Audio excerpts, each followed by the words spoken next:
I frequently make the mistake of trying to take a bite or take a sip of something shortly before the music is up. And you think after 4 years, 4.5 years of using the same setups or same song in the beginning of the stream that I would know how much time I actually have to try and eat it. But every time I'm like, oh yeah, it's a little longer. I can do this. I have enough time. And then, no, the song is up. And I'm still trying to get something down my throat. And thank you for the pet. Good evening. Welcome in. You haven't checked the redeems. No. Yeah, there we go. Well, Akida, thank you so much for coming by and checking in. There really isn't much more to the check-in so far. I'm trying to see if I can combine it with like this check-in at least, maybe with something on screen, but aside from, you know, me actually managing to make the pet thingy something actually shows up on screen, for some reason, I seem to always do something wrong when it comes to others. But we'll keep trying. We'll keep trying. I just immediately after we talked about it last stream, I was like, okay, you know what? I'm gonna put it in right now so I cannot forget. So it is there now. I don't know how much use it's gonna get, but I thought it was a nice thing. We are back. Spawning anew, giving us your hard-earned candy. Maybe. Well, the thing is, it's the same. The issue I also had with making the pronoun video show up properly. I still haven't worked that one out. How I shall get it. To be fair, I haven't tried.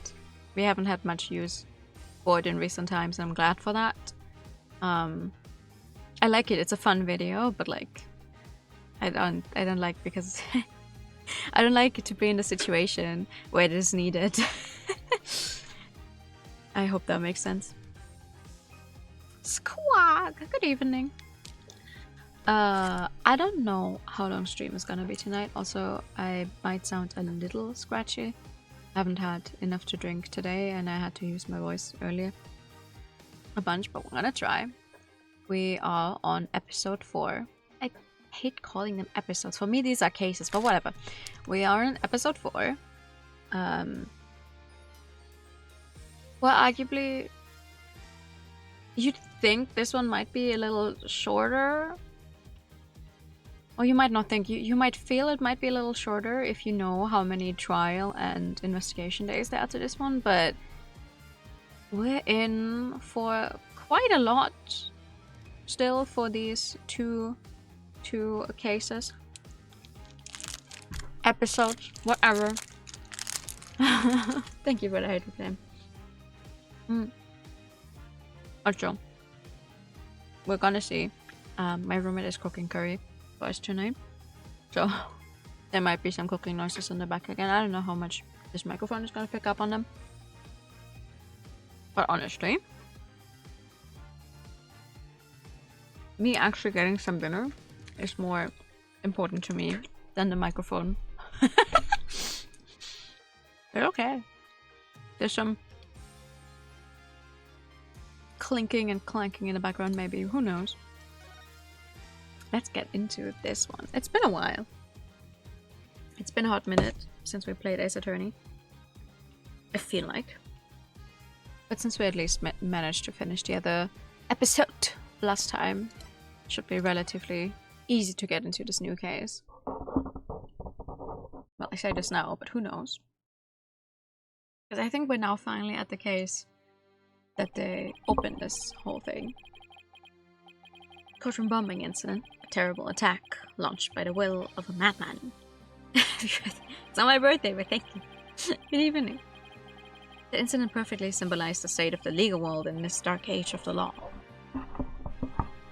Oh, Ace Attorney, I love you, but I hate your speed. Mr. Wright brought it to a resolution. Sort of.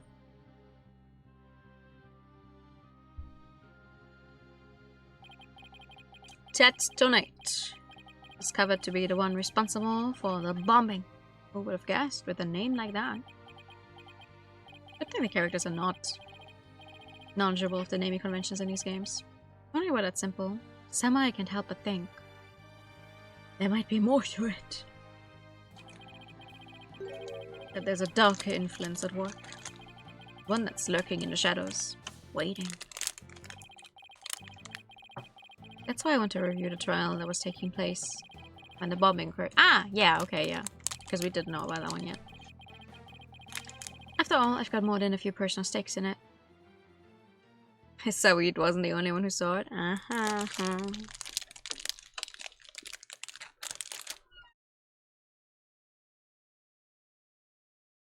But he was one of them.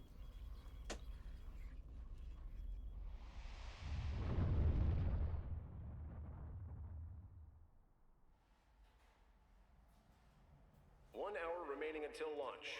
Please begin your final equipment check. Check complete. Everything's A-okay. We're ready here whenever you are. That doesn't look like you're ready. Come in at 2. Come in. Do you copy?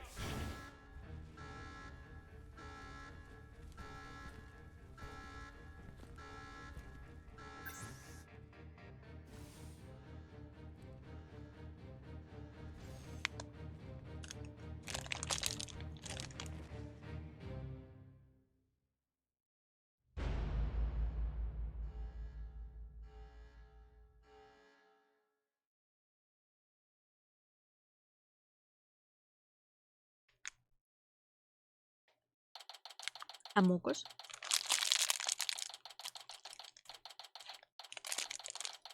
Ah, another December case. Ace Attorney. What is it? Ace Attorney? Like a dragon? Or maybe, maybe the December cases are just the ones that always seem to stay in my memory.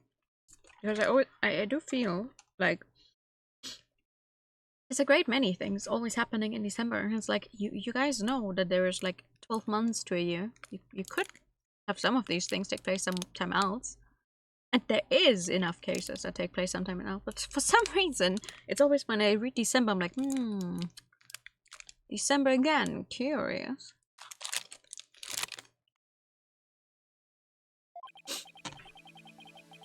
Time for another trial to begin. But this one is different.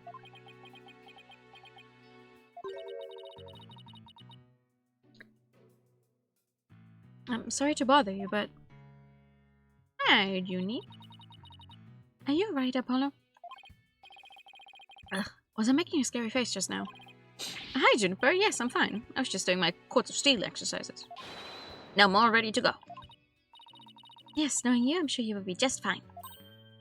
Oh, I brought you a present from my garden. What the fuck is that? Is this a lotus root? That's right. My grandma says lotus root is good for your eyes. Okay. She even says that if you look through the holes, it can help you see into the future. Oh. Yay. It's so good luck. Maybe later you can cook it and...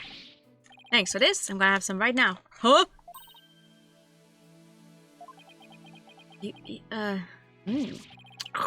Kind of tough though. Well, you can't eat it raw, but thank you for the enthusiastic try. Oops. She didn't think me weird before, she will now. Gotta calm down. Apollo, I'm sorry I'm late. Oh, no worries. Hi, Thina. Junie. I didn't know you were coming today. You come to cheer Apollo on? Oh, I get it. You sly little thing, you. Athena, stop. Quit kidding around, Athena. The trial's about to start any second. Is everything all set? Oh, Apollo. When will you ever figure it out? Never. Figure out what?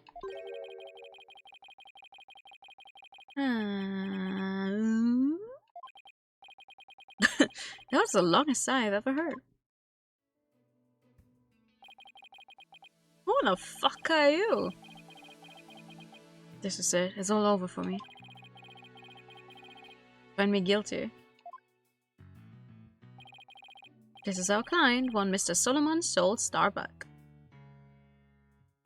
You know, before he got introduced with his own name, I would have almost, I think the first time, and also just now again, because I completely forgot he's our client.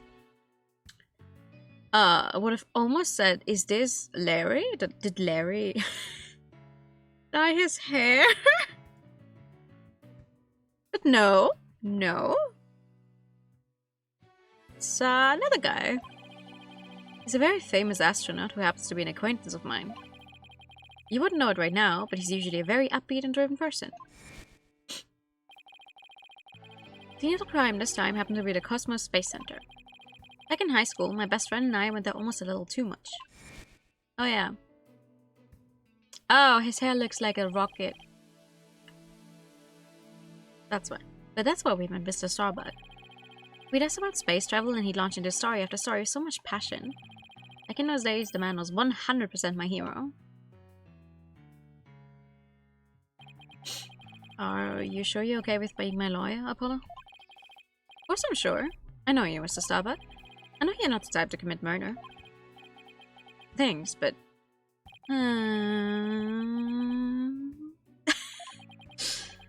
I was supposed to be in space right about now.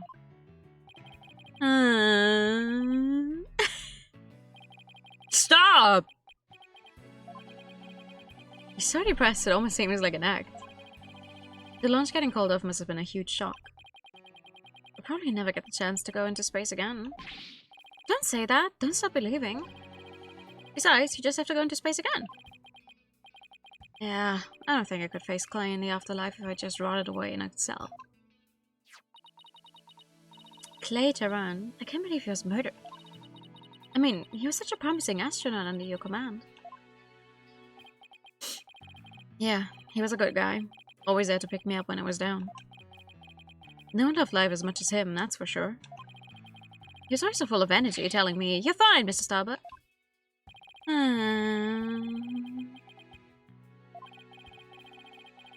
could something like this happen to a guy like him, huh? Never seen Mr. Starbuck so down. I am not going to read out every single you do. Jesus Christ. Clay's gone and I'm going to prison. I wish I could run up like a shooting star right now. My brother in Christ. You're not the murderer. It's just gonna take a while for us to prove that. Mr. Starbuck, you'll be fine. What is it? What's it yelling? I'll get to the bottom of this today, you'll see. And in exchange, I want you to go back into space for you and Clay. Promise? Does that mean you have lots of evidence to prove my innocence? No. Oh, well, about that. We didn't get to investigate the area as much as I'd have liked, thanks to the police. I'm not for. I'm a goner. Everybody thinks I did it. Thought I was gonna soar like a comet, but I'm just gonna crash like a meteorite. No, don't say that, Mr. Starbuck. Don't count yourself out yet. I know it's hard to lose a teammate, but you got to keep going. What about you, Apollo? What about me? I was just thinking, wasn't Clay your best friend? Welcome to another big story for Apollo. We need to focus on a trial right now. Are you all ready to go? Oh.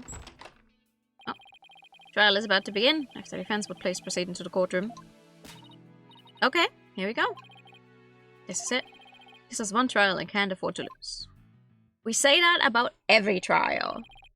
And granted, we don't lose. That's the entire point. I don't think you lose.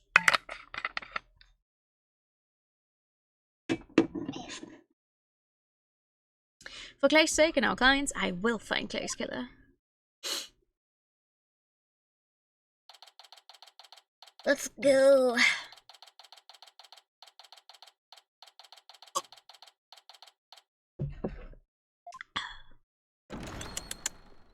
Court is now in session. All rise.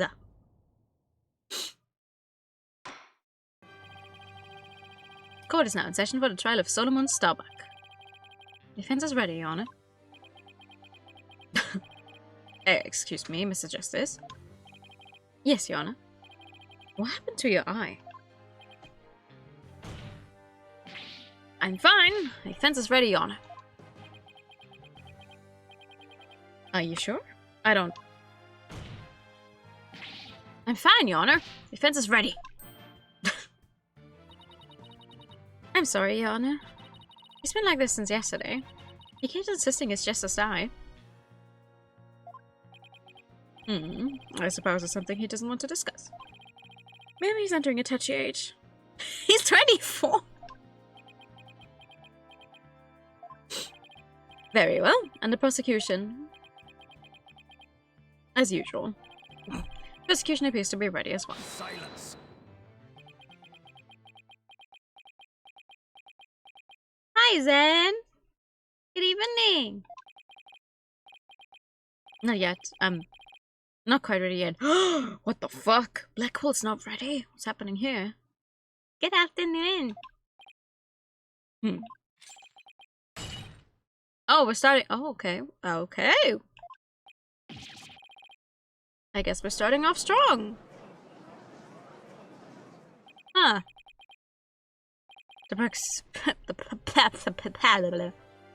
He's just shouting down when he takes up the pen. He's gonna focus so hard on everyone's tells. His eyes are gonna turn red. Prosecution is now ready. Well, it didn't take him long this time. What's up with Blackwell? Now then, I shall give the opening statement. Silence.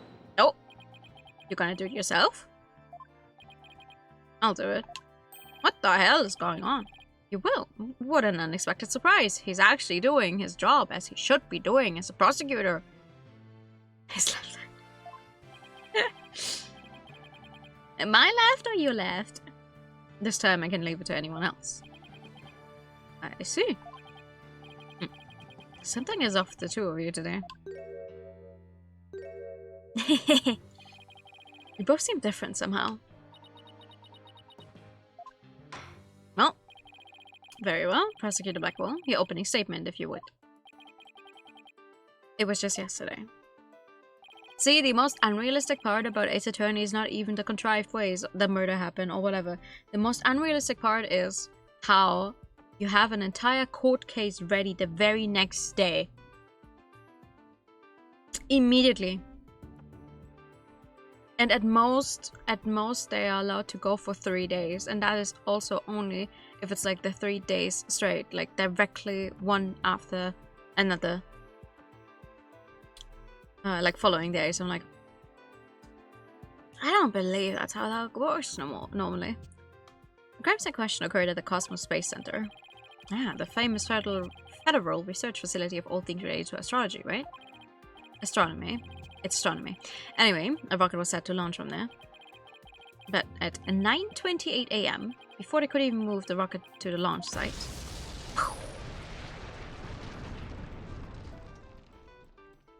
I think it will work like... no, there is a 3-day case in... Which one was it? But in one of Phoenix's... One of the first 3 games, I think there was a 3-day case.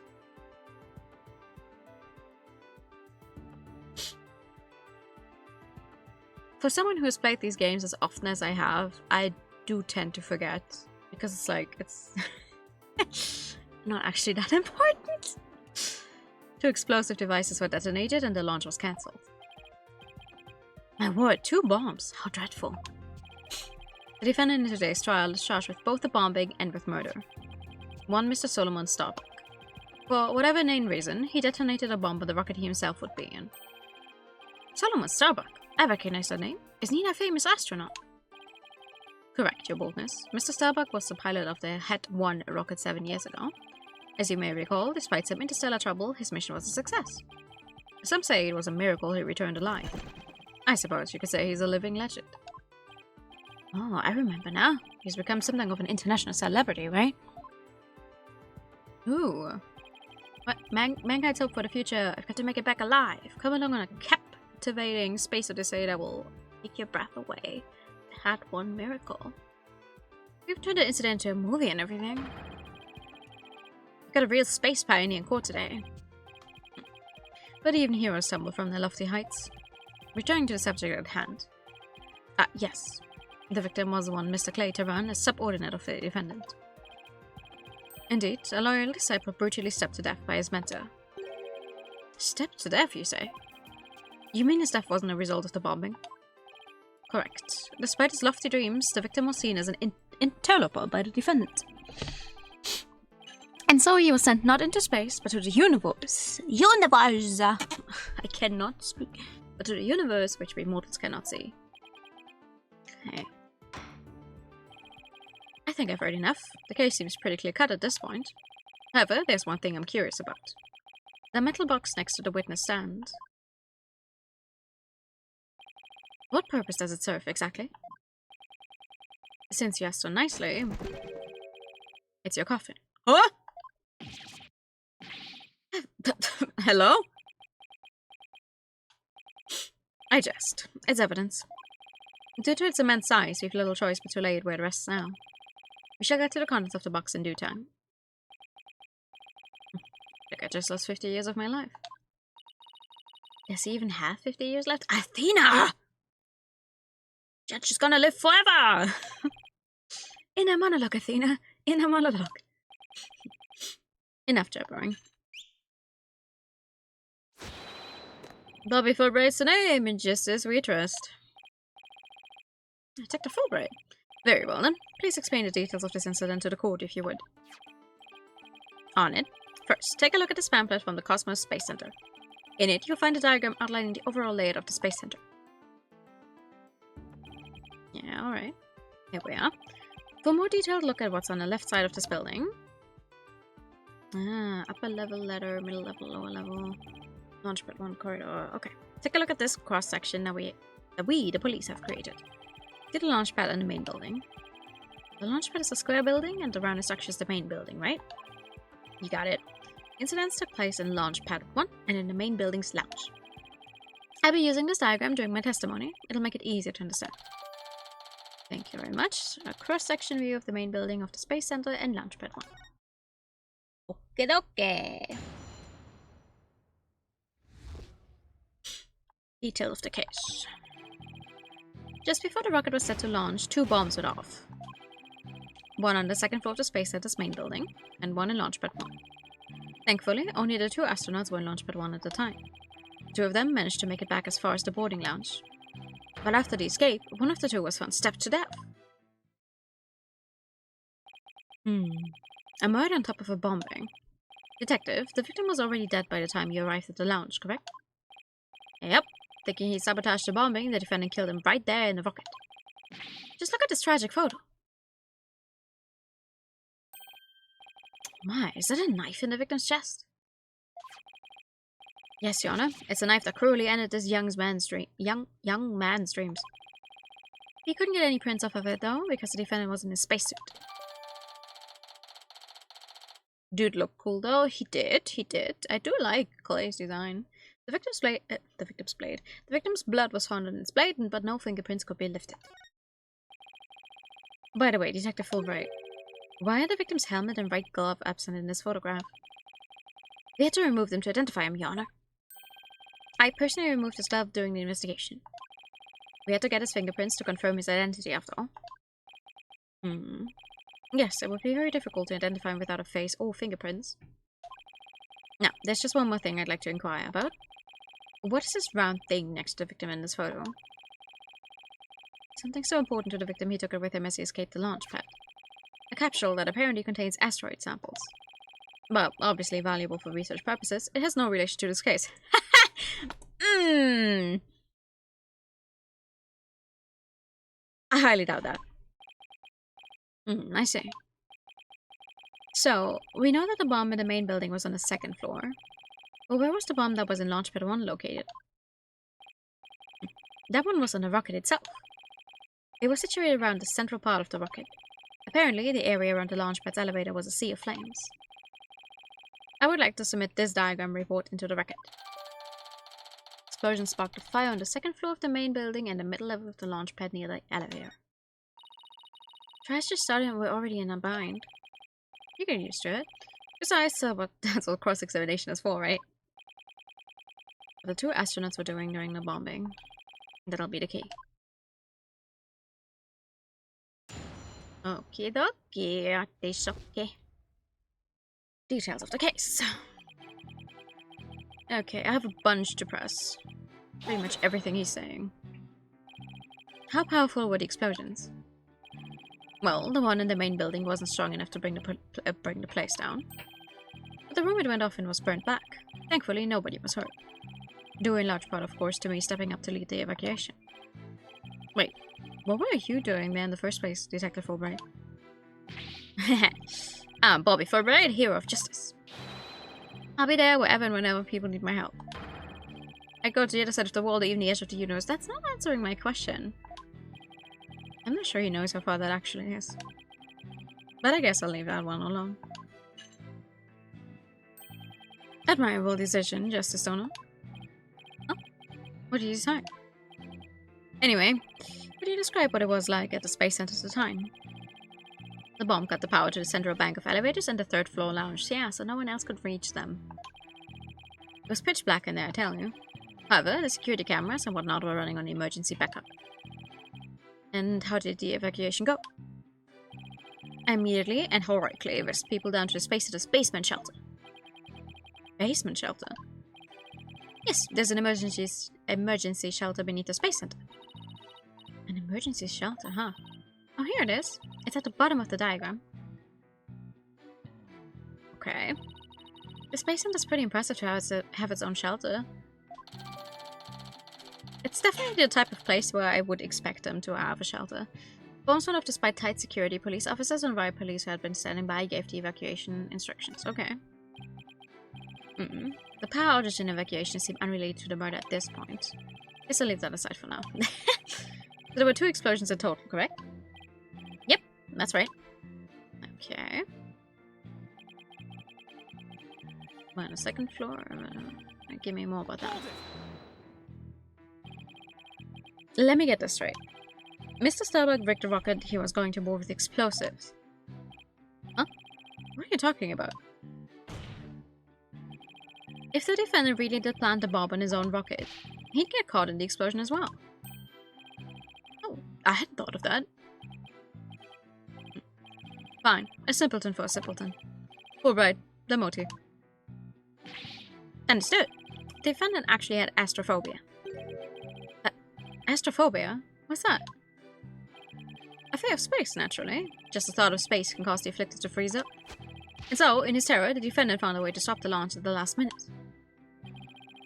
That's absurd. Unfortunately for you, we have evidence. Take a look at these. What are they? These anti-anxiety tablets were found among the defendant's possessions. Oh my god. Apparently he was taking them in secret to quell his fears. There were a multitude of problems with the rocket Mr. Starbuck rode 7 years ago. Rumor has it, it threatened to crash a number of times as well. That was, of course, very traumatic for Mr. Starbuck. Objection! I like some anti-anxiety pills. But it doesn't mean he goes so far as to blow up his own ship. Silence! The defendant couldn't bear Tamar's good name now, could he? No, not after the media had branded him Soul Starbuck Space Pioneer Extraordinaire. Given his conditions, the defendant could hardly run away like some base mutt. I also like anxiety. I'm not sure about that one, Chief. What, so that's why you think he resorted to bombing? Naturally. He constructed his act of sabotage in an attempt to blow up the Space Center, which would effectively abort the launch, but spare his reputation. I think he could have found a way to spare his reputation and still get out of it if he didn't want to launch the rocket.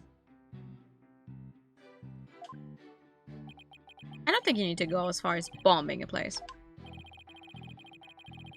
I'm sure you understand why we have to bring justice down on this atrocious criminal. Okay.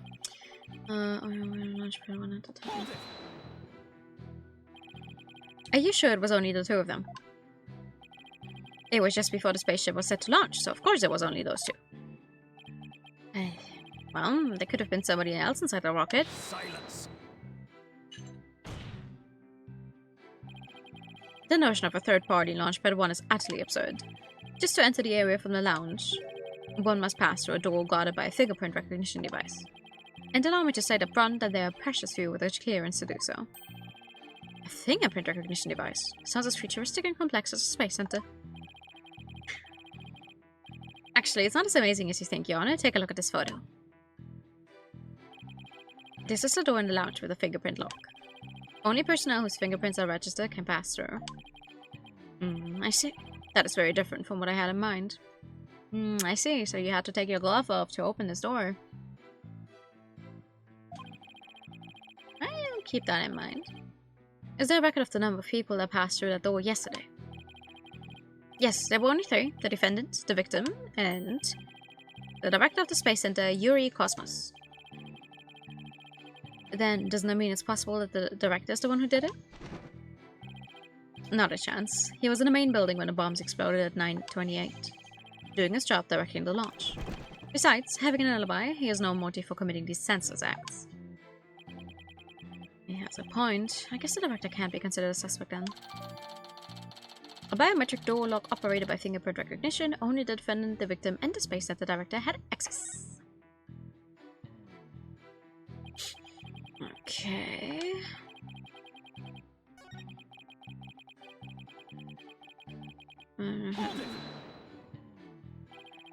And who was the first to find the victim? Actually, there were 2 of them. Space Center Director, Yuri Cosmos, and Detective Candace Arm. Who is dead? No, wait, when does this go? Wait. We're still alive at this point. When does this case take place? One of them was a detective. Yep, Detective Arm specializes in bombings, you see. She and the director were ordering the evacuation following the explosions. No! They were also worried about the astronauts, so they hurried over to the boarding lounge. That's when they discovered the victim along with the defendant. 2 witnesses, huh? And one of them is a detective. I doubt either one would have anything to say that would help me. Okay. I think that pretty much covers the details of the case. Only the victim and the defendant were on the launch pad when the former was killed. If this is the truth, then only Mr. Starbuck could have carried out this crime. What little I could get out of him only hurt my case. Justice, Dono. Foolish is the warrior who rushes headlong into battle. Preparation is an essential element of battle, so I advise you to take a gander at this. What is it? Footage from a security camera. As the 2 astronauts emerged from the walls of the Launchpad 1 corridor,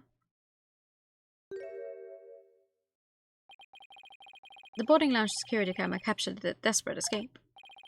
Now, I would direct your attention to what the defendant is shouldering, which you can say is none other than the lifeless body of the victim. They both have helmets on.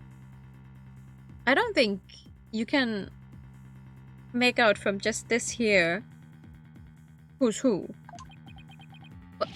What?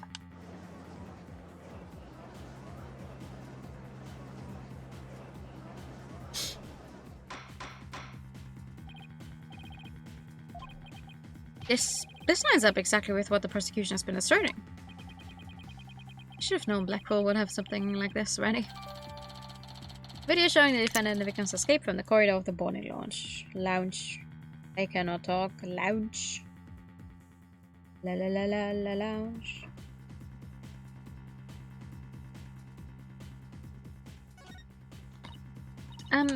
Apollo? How exactly did they determine that Clay was already gone in that footage? Ah, I see what you mean. But the Clay was still alive at that point is pretty crucial.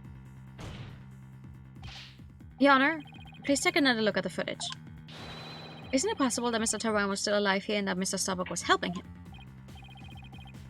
I believe you're right. One man carrying the other to safety.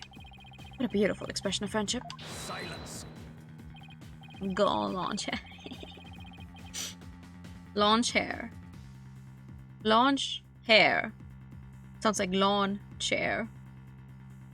You know, chair you sit out in the lawn on. The way I say it. Lawn chair. Help. Perhaps that's what it looks like to a one-eyed hothead and a dotard. That's a joke of the oh, okay. Good to know. Only makes sense if it's the victim's dead body. What do you mean?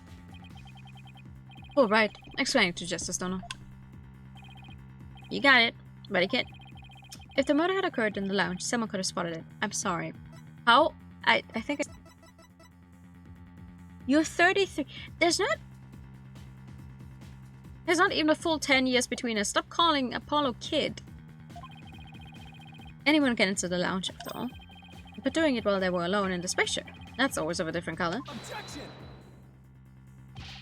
But you can't deny that there's a possibility the murder could have happened in the lounge. All the video shows is a man helping his fellow astronaut out. Silence. Your assertion is based on emotion. It's based on your belief that Mr. Starbuck would surely help his own disciple. But you have no logical explanation as to why the victim could still be alive. Unfortunately, Mr. Justice, the prosecution is right. Your argument is lacking in sound logic. But it sounded perfectly logical to me. Well, Mr. Justice, if you have no further objections, I believe it's time to bring this cross-examination to a close. Objections? Well, yes, we do. Your Honor, the defense requested a little time to think and regroup. Given the facts, I'm not sure I see the need. What is it, Athena? It's just... there's something that's been bothering me. If it isn't a defense stalling for time, as always. Very well. I'm feeling generous. You may have a small measure of time.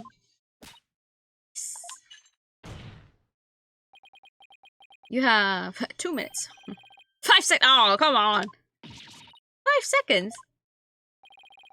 After that, I declare this cross-examination to be closed and the verdict to be rendered. Your boldness, raise your gavel high. It's time for a countdown. Yes. Oh. Ready? You don't have time. Spit it out, Athena. Only 3 more seconds.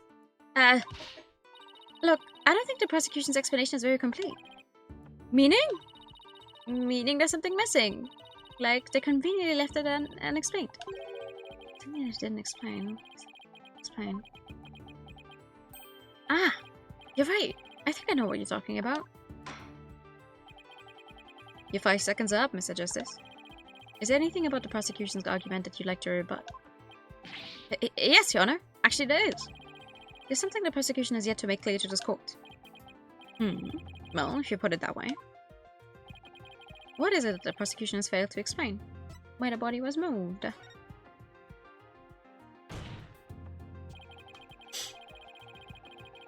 They failed to explain why Mr. Starbuck would bother bringing the body back at all.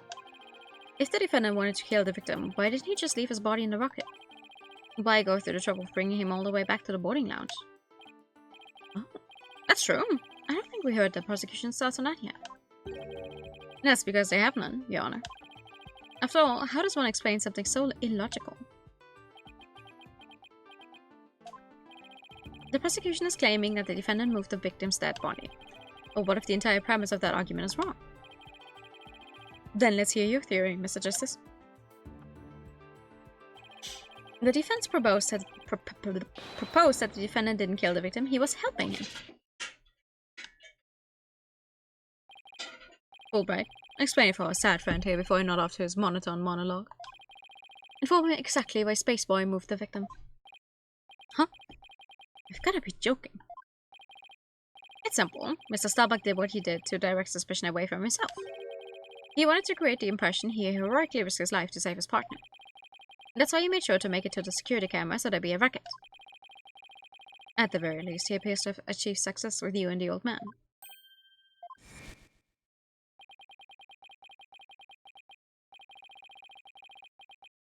I stand by the fact that there's no way you'd be able to tell which of them is which, just by the suit.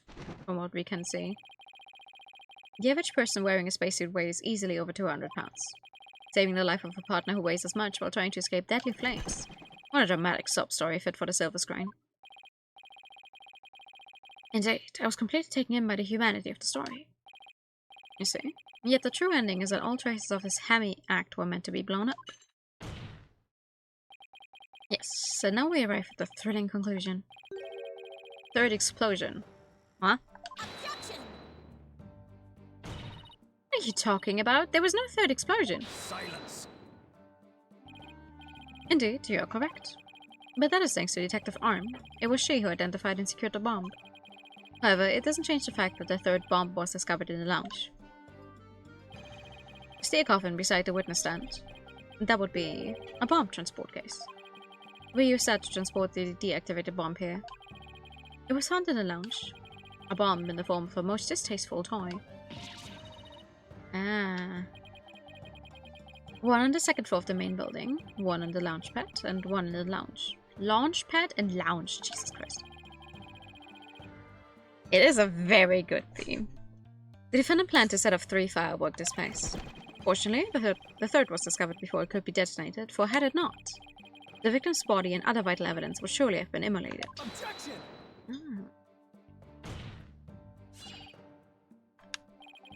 Before you utter words, we know that the evidence supports me. Jack is reading my mind. As it is still undergoing forensic investigation, I do not have the evidence on hand. However, note that a peculiar item was found in one of Mr. Starbuck's pockets.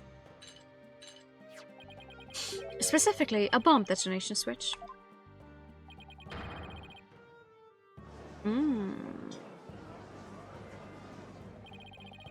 I suspect the defendant had no time to destroy such damning evidence. When the Space Center Director and Detective Arms stumbled across the murder, so he thought to hide it in his pockets. Feeble-brained that he is. I don't think he's that feeble-brained. Mr. Starbuck would never do anything like that.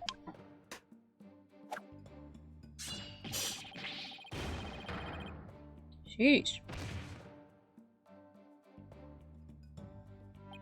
Well, what, like 15 minutes into this case? Jesus Christ. Justice don't know, open your eyes and see the truth. This appears to be irrefutable evidence that the accused set off the explosions. No, there has to be some kind of mistake. This can't be the truth. Still can't accept it. You believe in your client, come what may. Then why don't you cross-examine the defendant himself? This has got to be a trap, but it's like our only way to keep this trial going. It's like Backwards controlling the entire game. Yeah, it seemed like he was waiting for me to bring up the body moving issue. Why do you say that? Because he had just the right argument when I pointed it out. And to really rub it in, he had a decisive piece of evidence up his sleeve too.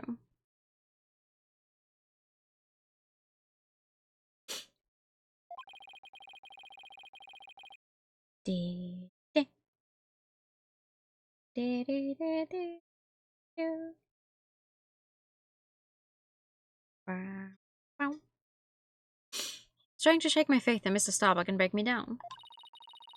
Then, making you cross-examine Mr. Starbuck at this point was part of his plan too. Totally underhanded, but I wouldn't expect anything less from him.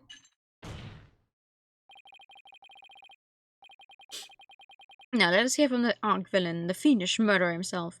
Brah! Famed astronaut Solomon Starbuck. Why are you like this?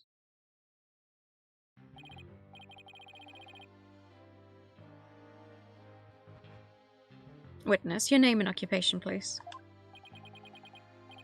Solomon Starbuck, astronaut. Don't do that! How did this happen? Mr. Starbuck, you aren't looking very well. Will you be able to give testimony?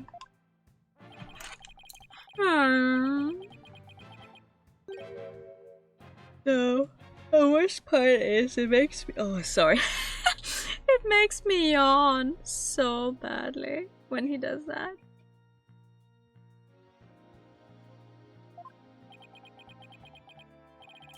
Well, unfortunately, no is not an option. You are being accused of space center bombing and the murder of Clay Tehran. Please testify to these allegations. Man! Get a grip. Get a grip. You made my anomalies. Oh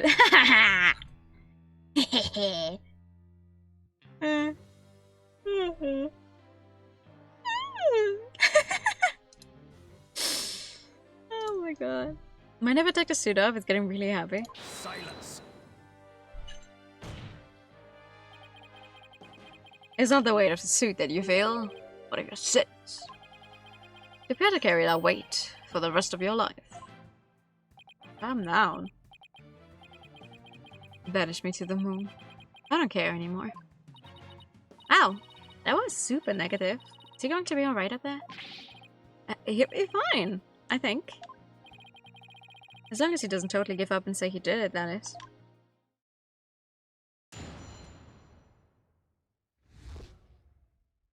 I didn't kill him! All I did was support Clay over my shoulder and get us out of the rocket. Like always, I took the elevator down to the middle level and headed for the corridor. Clay had passed out by the time we got the order to evacuate. I didn't kill Clay, I was trying to save him. So you assert you didn't set off the bombs or murdered the victim. But I bet you think I'm lying, right? I reserve full judgment until after I've heard your full testimony.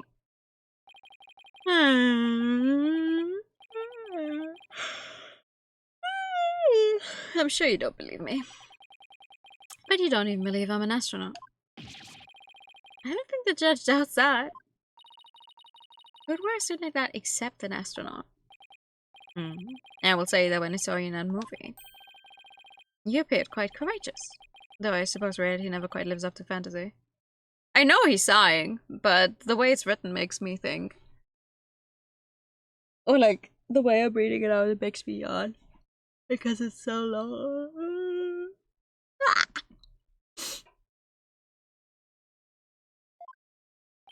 I cannot. I guess I'm just a big disappointment. I really don't care what happens anymore. I do. He's completely given up.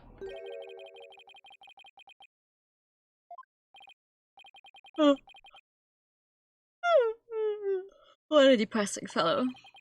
If you were to join me in the clique, I imagine an annoying sighing if you will drop off on the other inmates. Like how I wrote from Prosecutor Blackwell a second ago? Huh? That was Blackwell sighing? Mr. Starbuck's testimony contains a glaring contradiction. The question is, what does it mean? Even if Mr. Starbuck is my client, I can't be gun-shy now. It's time to find out the truth. Let's go! Go, go, let's go, let's go! Yep. 1. 2. Objection!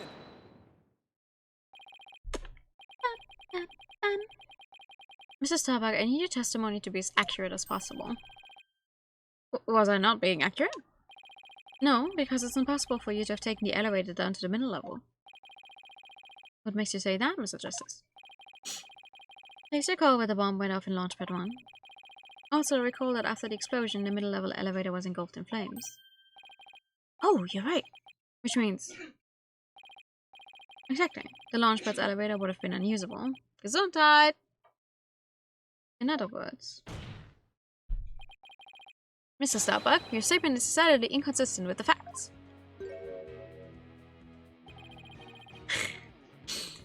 What's with the helmet? Mission Command, do you read me? Come in, please. Objection! This is Mission Command. I order you to pay attention. Stop this nonsense and answer my questions, Mr. Starbuck. My helmet. My oxygen tank. Oxygen concentration, body temperature decline. Requesting medical assistance. You are on Earth. You can breathe just fine. You should be able to breathe just fine. Mr. Starbuck, we are not in space right now. Please stop pretending you've lost consciousness and stand back up. I apologize, Your Honor. I forgot I was still on Earth. I feel like we all just got a real glimpse of Solomon Starbuck, the astronaut. Yeah, he seemed more like an astronaut now than when he was doing all that sighing. Mr. Starbuck, could you please explain the inconsistency in your statement about how you used the middle-level elevator?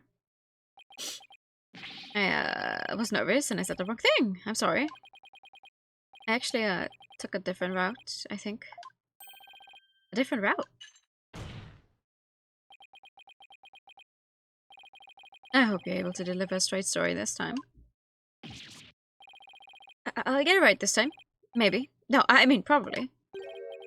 Probably. It's understandable to be nervous, but let me remind you, accuracy is paramount in court.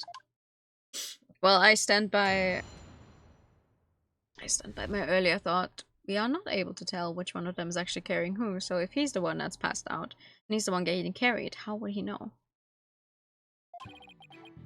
Let's see, my escape route, what I said before was a mistake. I remember now, I took a different route. Maybe. Probably. With the capsule and clay in my arms, I made my way down from the upper level.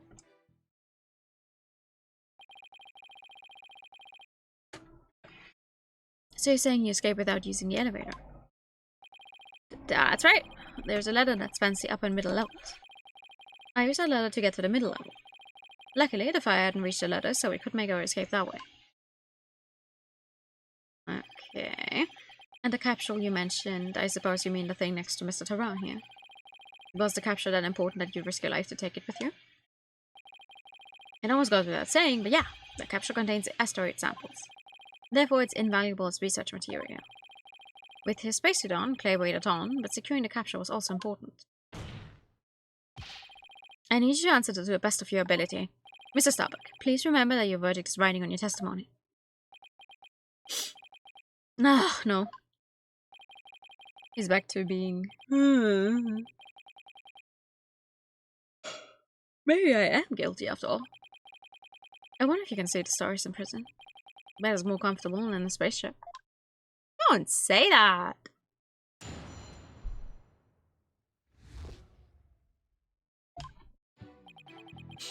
Let's see. We need to take this one out. I really don't think you made your way down that way.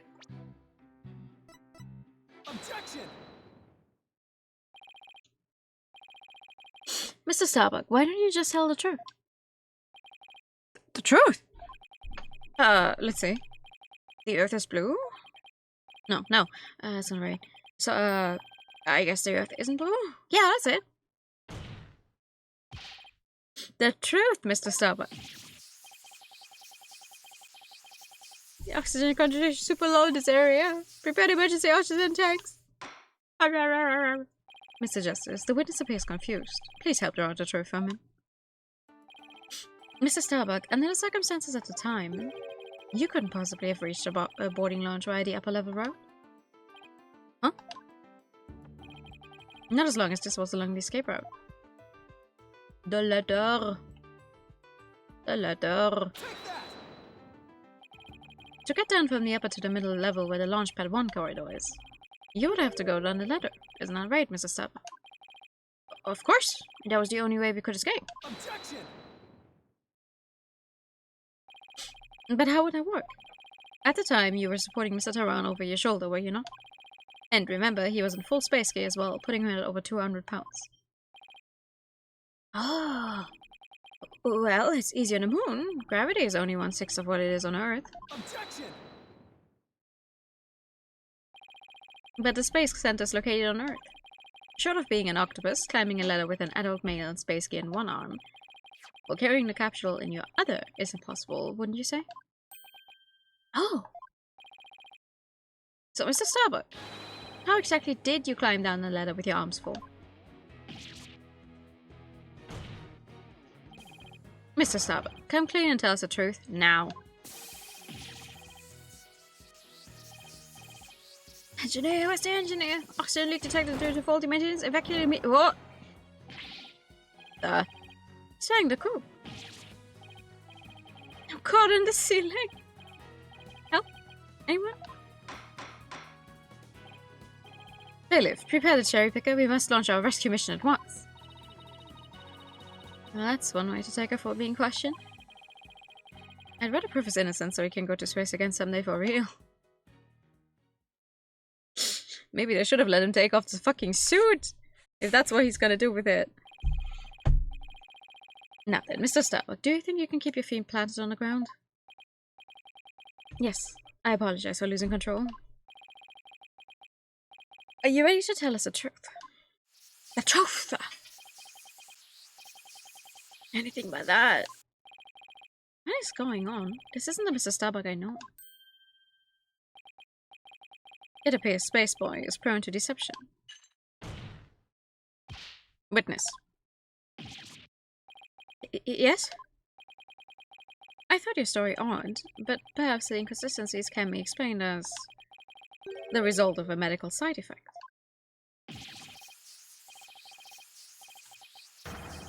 Please don't talk about that. What are you talking about, Prosecutor Blackwell? Didn't I already state that Spaceboy is ironically terrified of going into space? That's why he took some precautions just before the launch. Well, you see, traces of this anti-anxiety drug were found in his system. Oh? I sense things are about to nosedive. You got it all wrong. I told him during the investigation too. I don't know anything about any drugs. I never took any medication, I swear. It was found in his system, but he doesn't remember taking it. How could that be? Somebody must have slipped them to me. But I guess maybe that's why I don't remember. Because of the side effects? Yeah, that's why I don't remember much about what really happened. What? That's not very helpful. We can't get any useful testimony out of him if he doesn't remember anything. Well, this certainly explains why his testimony kept changing. Why didn't he just tell me he couldn't remember? I guess he didn't want anybody to find out he was terrified of going into space. Maybe I really did do it. Which brings us to the answer of our original question. Of how the witness climbed down the ladder with a dead body. It does? So what is it?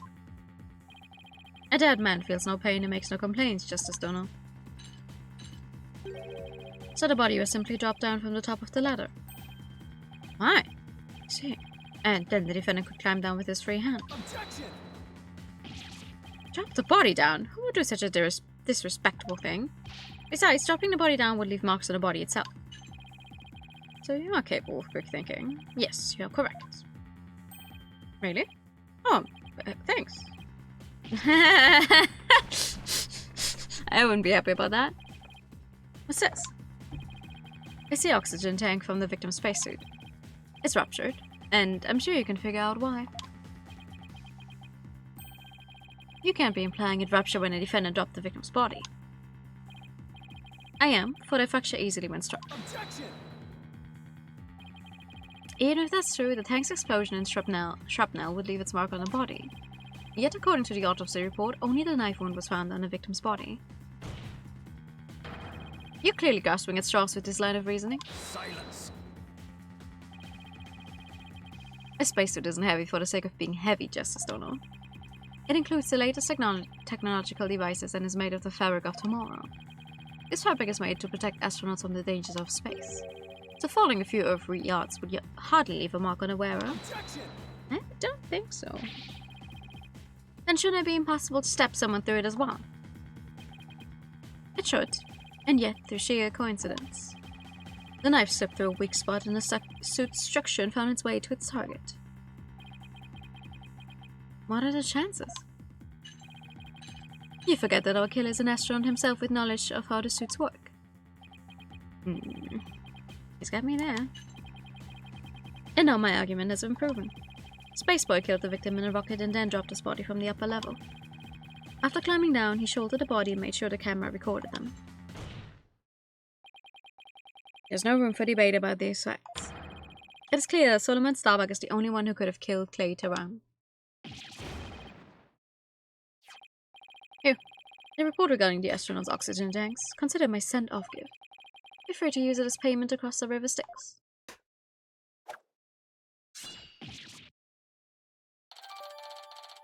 Victim's tank was ruptured with 0% left. The defendants had 80%. Remaining oxygen is displayed on the left shoulder. Well, thank you very much. I'm going to throw this right back in your face. This report is pretty detailed. Display on the astronaut's left shoulder shows the oxygen remaining after the incident. The victim's tank was ruptured and the remaining oxygen was 0%. The tank belonged to Starbuck, who claims to have carried the victim, said it was 80% full. Things were functioning properly at the time. I guess that means these glowing sign digits represent an amount of oxygen in the tank.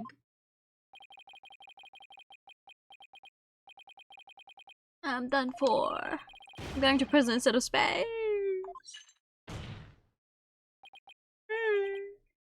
Space boy. Yes. Take heart.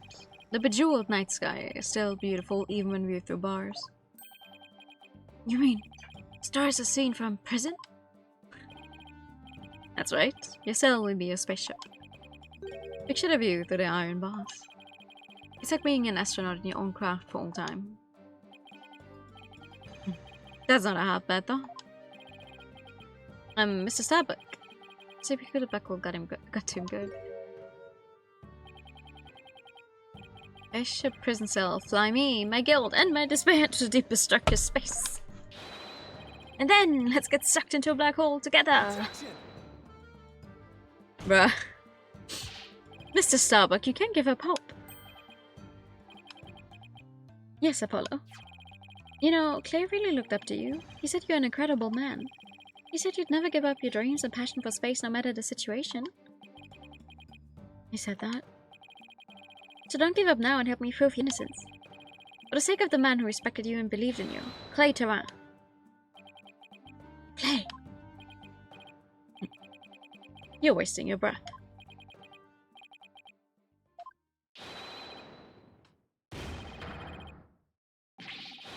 Okay.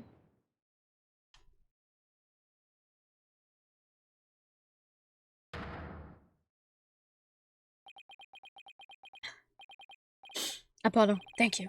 I can see things clearly now. Mr. Starbuck. I'm fine now. Thanks for reminding me of my life's mission. Right, we'll both be fine. I prove you're innocent, you'll see. And after that, we'll get you back into space. He's so excited to be talking to a DD associated with one of the celestial bodies. He's just... Yes! It's the same with Fulbright's little injustice retrust thingy where you'd think someone who keeps spouting about justice would be somewhat thrilled, or at least like make some comment on the fact that, you know, he's talking to someone whose last name is Justice, but since that is not their original names in the Japanese scripts, why would they mention that, make mention of that?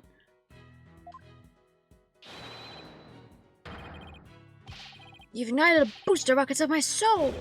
I'm on fire! It'd be funny, isn't it? Solomon Starbuck, astronaut, cosmic hero chosen by the universe itself. There's no time to be ripping and crying. I can't let you and Clay down. Oh gosh. The sun, the moon, all of space is calling me, Solomon Soul Starbuck. Ready for launch. Begin the countdown. 5, 4, 3, 2, 1. Lift off. No, it's a good thing he isn't. He has a big nose in his 3D model, though. And I can't see. Ugh. Ew. Well, I feel like I've witnessed an actual rocket launch. Apollo, you did it! You broke Prosecutor Beckle's grip over Mr. Starbuck. Can't take the credit, it was all Mr. Starbuck. He pulled himself through. If you simpletons are done massaging one another's egos. He does! Did you see his nose? No matter how positive your mood, my advantage remains unshakable. I have but to wait for the final guilty verdict. Isn't it right, your boldness? Can't let up now. I have to stop Blackwell. I have to see this through. I'm a streamer. I need to say everything out loud. Mr. Starbuck just has to make it back into space. I won't allow Clay's dream to remain unfulfilled. Got to destroy Blackwell's argument somehow. Think, Justice, think. If the only people at Launchpad 1 were Clay and Mr. Starbuck, and if Clay was already dead by the time his footage was taken, then the only person who could have killed him is Mr. Starbuck. So the only way to counter Blackwell's argument is if I can prove that Clay was still alive when they arrived at the boarding lounge. In which case I should be able to find some contradiction in the evidence itself. Yes. Let's see. About this data that we just received. This supposedly proves that Mr. Starbuck dropped Clay's body in Launchpad 1. But if I'm going to prove that false, then there must be something I can use here. Enough with this farce, your boldness. Let's have your verdict. Objection! No! Prosecutor Blackwell, you seem to be in quite a hurry to rush the verdict. What about this oxygen tank data you submitted just now? It says that Mr. Starbuck's tank had 80% remaining while Mr. Tehran's had 0. Do you stand by the accuracy of this report? Of course. Then I guess it simply means that it's faulty, as evidence goes.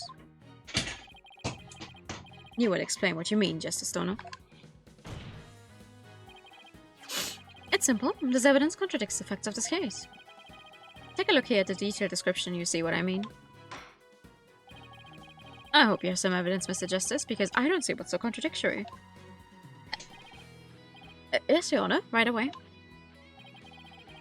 This is the evidence that the oxygen tank report stands in contradiction to. Where is it? Take that! And how does this evidence present a contradiction? The problem is this part here. Take that! Note the remaining oxygen in Mr. Starbuck's tank as he carries Mr. Tehran. It appears to say 50. Yes, but according to the data, our client's tank had 80% remaining. The oxygen in the tank increased. I see Your Honor finds it as strange as I do. It's bad enough that there is a contradiction, but the increase in oxygen is beyond logical. Ah, you're absolutely right. What is going on here? Wait, sorry. Beyond? Illogical. My bad. Silence! It's like, wait, that doesn't sound right. It's beyond logical. I too find it odd that the oxygen remaining has increased. It would be as odd as if my rations were to increase. But what does that prove? It doesn't change the fact that it is the defendant carrying the victim's corpse. Objection! I'm going to bet you don't get more rations because you don't abide by the rules. Either way, the oxygen remaining should increase just as your rations don't increase. Therefore, this new information is critical. We can't overlook it. Silence! In that case, do you have an answer to this riddle of the mysteriously increasing oxygen? You better not disappoint or I'll declare the inconsistency as mere equipment malfunction. I do. It's very easy. Prosecutor Blackwell has a point. I suppose it could be a simple malfunction. Mr. Justice, if you cannot provide an adequate counter-argument at this point, I'm afraid I must bring this trial to an end. Do you think you can explain why the remaining oxygen level increased? Of course I can. The thing to do at a time like this is turn my thinking around. Mr. Starbuck has no memory of it, but he claims to have carried Clay. So this man with the 50 in his tank ought to be Mr. Starbuck. But if anything, the display on his oxygen tank should have shown an 80. This is a clear contradiction between the report and the security footage. So what I should be asking is not, why did the oxygen level increase? If I have to say oxygen one more time during this case, I'm going to fucking commit a murder. But what had to have happened to make it look like it increased? You don't remember? I do. Am I making some kind of mistake in my base assumptions here? Well, Mr. Justice, we're waiting. Yes, Your Honor. I'm ready to answer. And this is why the remaining oxygen appears to have increased.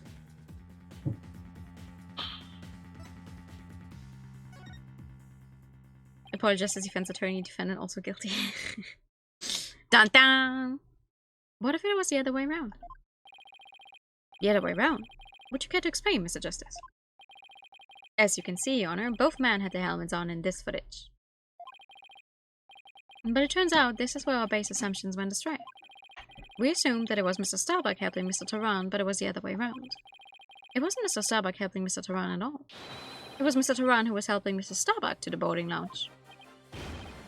It was what? Yes.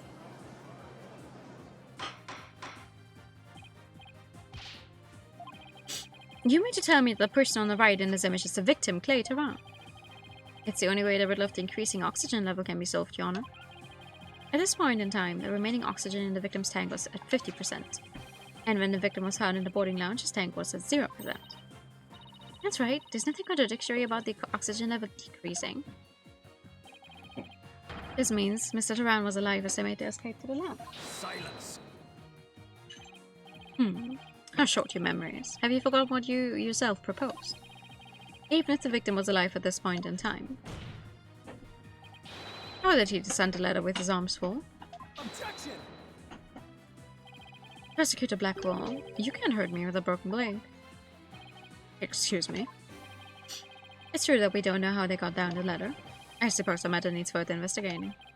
But we have proven that Mr. Tehran was alive when he reached the boarding lounge. This fact alone shatters your claims, and opens up the possibility that the victim could have been killed by a third party. There were two people who claimed to be the first on the scene. But can we truly trust their statements? Let's see, the two people were Detective Candace Arn and Yui Cosmos, right? You think that one of them might have given a false statement to the police? Yes, it's certainly possible. We might have to do a little more digging. It seems we'll have to hear the testimony of these first two people on the scene. Nice. Come to think of it, Detective Arm should be here in court right now. Bailiff, could you please show Detective Arm to the stand?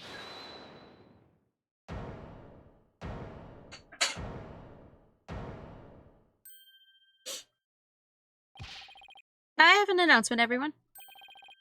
What's the meaning of this? We're in the middle of a trial here. Please remain calm and listen carefully. Someone has reactivated the bomb.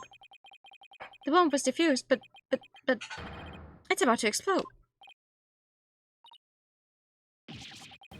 Explode? Yes. A bomb, now! I don't want to die. Now everybody's panicking.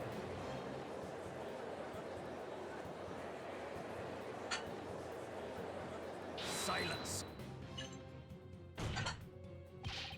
Headless chickens with a death wish a lot of you calm yourselves. A 4 or else. Come on, Apollo, let's get out of here. But what about Mr. Starbuck's dream? And who will carry out Clay's final wish? I don't care what happens to me. I'm not letting some bomb blow the truth up forever. It's a really pretty artwork, by the way. I refuse to let things end here. Apollo, there's no time to be dramatic. If we don't get out of here now, we're gonna die. Come on, this way. Hey, ouch! Let me go. Thank you for the fat night with them.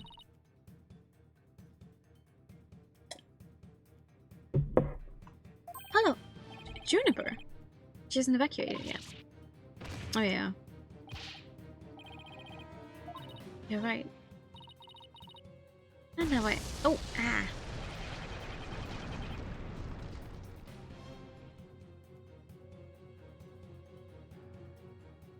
Then Apollo gets hurt really badly. The end. No. To be continued. I like saving my progress, yes, thank you.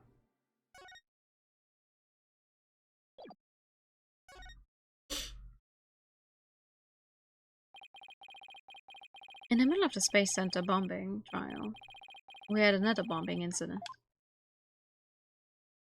Yes, game. That's what you opened up with. There's one destroyed courtroom number 4. Oh!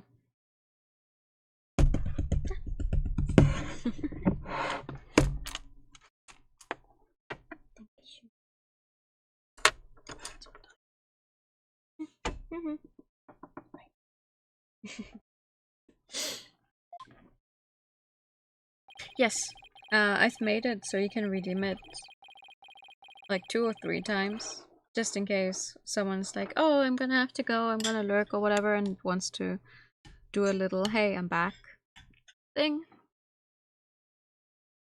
So I didn't set it to just 1 time. I don't know. That's gonna be useful anything, but I thought to myself, I might as well. Definitely had it happen before.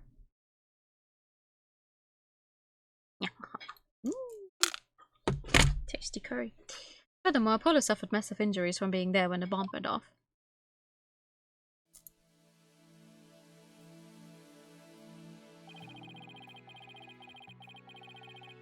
Fortunately, Juniper was as fingered as the courtroom bumper.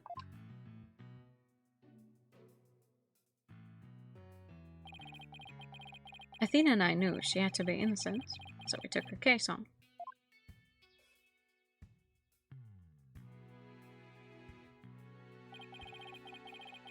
We managed to claim a spot's name.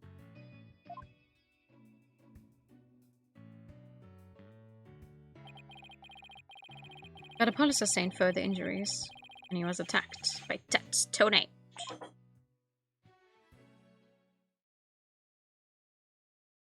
Apollo doesn't get to catch a break. The game.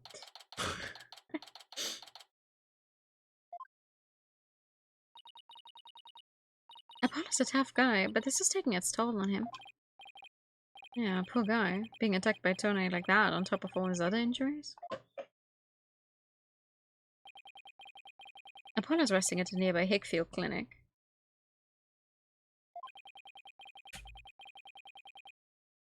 I've had some experience with that place myself. Yeah. We do have some experience with that place. What an awful turn of events. I never thought he'd land in a hospital of all places.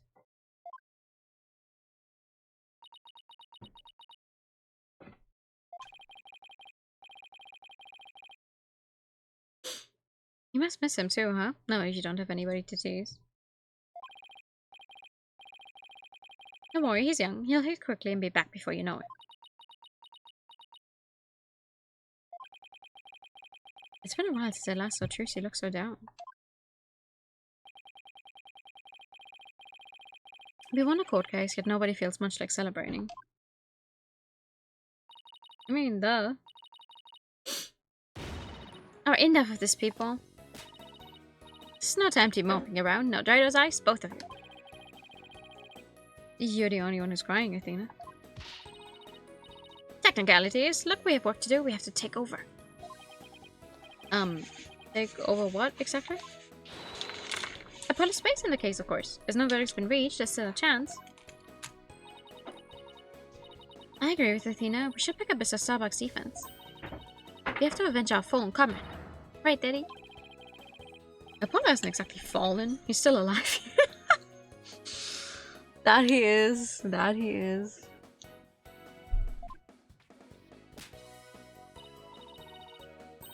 Good. Now that's settled. Let's get going. Come on, we're gonna run. Wait, right now? Now? I'd rather not be running the whole way. We could take your bike.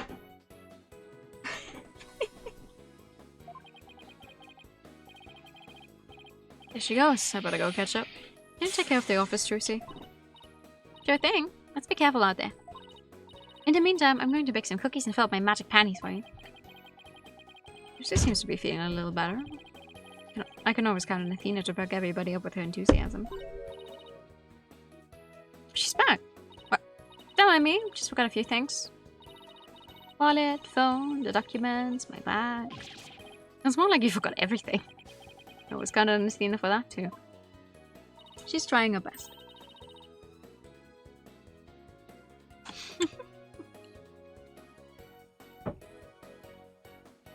Alright, you two, let's be careful out there.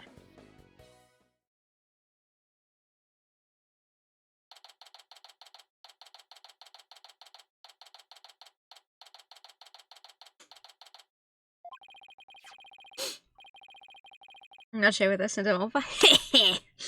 No. It's all for me. It's all mine. My curry.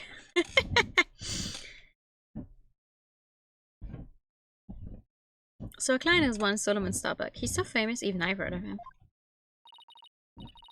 That's right. He's a super famous astronaut who works at the Cosmos Space Center. Yes! We were there in court. We heard it the first 15 times. He was actually up in outer space 7 years ago. You seem to know quite a bit about him. Now I'm all excited to meet the man. Okay, to be fair, Phoenix wasn't there, I guess. Oh, man. He's back. Just sighing.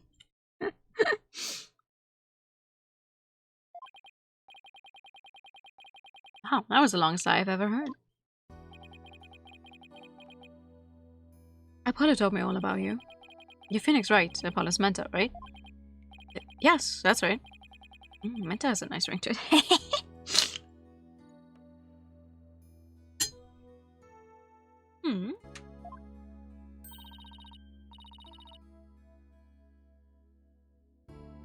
Don't worry about a thing, Mr. Starbuck. Mr. Wright and I have got you covered. And you're the new kid that Apollo told me about. Hey, did I know you from somewhere? The courtroom? You mean, other than at your trial? I don't think so.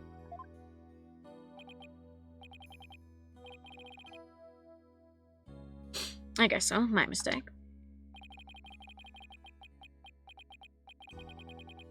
My memory isn't what it used to be. My mind and body are kaput. Same goes for my life.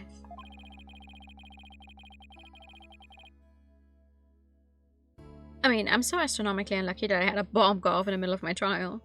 After all, you already survived 2 other bombs at your workplace. Isn't that fun?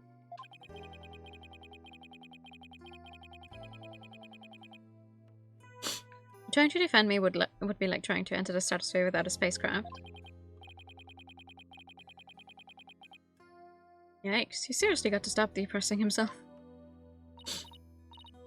Cheer up, Mr. Starbuck. Besides, the thing you said about entering the stratosphere, that just means we shine like shooting stars, right? Like shooting stars, huh? You know, you're right. Why didn't I think of that? After all, that's what we were all put on this earth to do, right? To shine like stars. I guess I shouldn't mention the fact that shooting stars burn out in a flash. Shut the fuck up, Phoenix. Okay, here we go. 3, 2, 1. The stratosphere and beyond. Yeah, I feel alive now. You can go ahead and ask me anything you want. Is that really all it takes? I'll take it.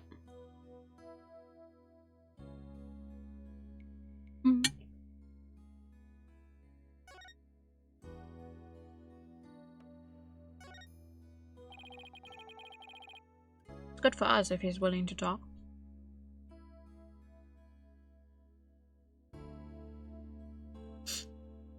So you have no memory at all of the incident? Never mind. I'm so ashamed. My memory of the time is as black a cloud as a dark nebula. Still, it's strange you don't remember a thing. Are you sure you didn't take one of those anti-anxiety pills like they said at the trial?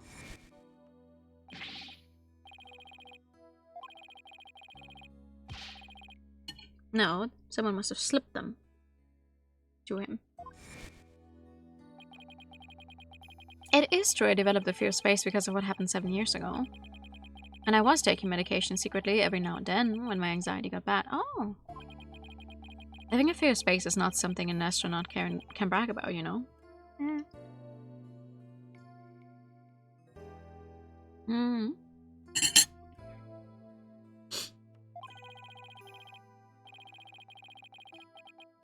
Oh, the so-called had one miracle. That must have been a terrifying experience. But I'm still an astronaut at heart, come what may. I would never take drugs that might impede my performance just before a launch. The launch meant everything to me. That's more certain than a theory of relativity. Seems I'm a completely different person now. This is the face of the astronaut I know. But the tranquilizers are found in your system. Yeah, see, that's the thing. But I don't know why. I'm done for. If you didn't take them, then maybe somebody slipped them to you. Exactly, that's what I thought. It must have been the real culprit.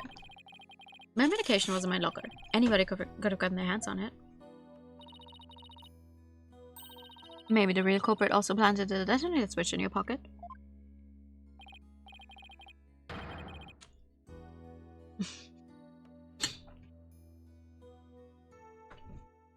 Yeah, it's gotta be it. I've been framed. I say, they even managed to plant your pins on the switch before slipping it in. It's a real possibility. Do you remember anything else that might be relevant? Anything at all, no matter how small, like about the murder weapon, for example. A knife. I think it came from one of the Space Center's utility kits. Utility kits? Yeah, staff who work on machinery a lot are given these special toolkits to use. All the technicians have them, so I doubt you could prove whose knife it is. Has the blood on it from a set of utility tools used by Space Center techs. Center. Did I say Center? As I recall, your last trip into space was 7 years ago, right? That's right. It was a pretty rough experience. During that mission, we had all kinds of problems with the craft. You did? What kind of problems? Power failure, oxygen leakage, busted radio, cracked windows, loose control column. The heat shield came off as we were entering the atmosphere. I thought I was a goner. But I managed to make it somehow with the popsicles and the ice packs from the freezer. No wonder they thought that I had one miracle. It's a miracle you made it back. Space is about to space. That's why it continues to capture people's imaginations. But the vastness of space shows us how insignificant we are in the scheme of things. The darkness just goes on forever. And ever. Ever. Without end. There was nobody else there. Nobody was gonna come save me. I was all alone. All alone, and nothing to listen to but the sound of my own breathing. And heartbeat. I kept scrambling to make repairs, but I couldn't keep my hands from shaking.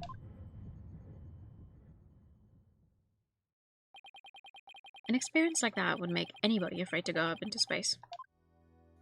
For sure.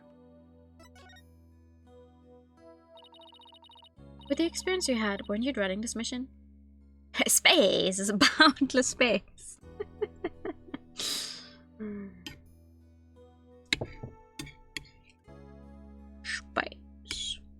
Space is big.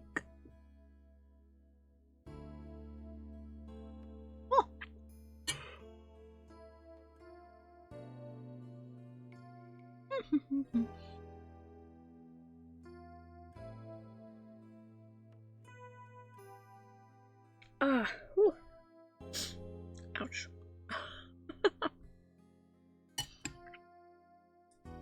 You should not try to eat from the middle of your... From the middle.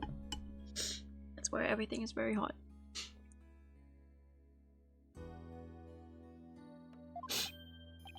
What? No way. Of course not. Even now I want to go up into space so bad I can barely stand it. Really?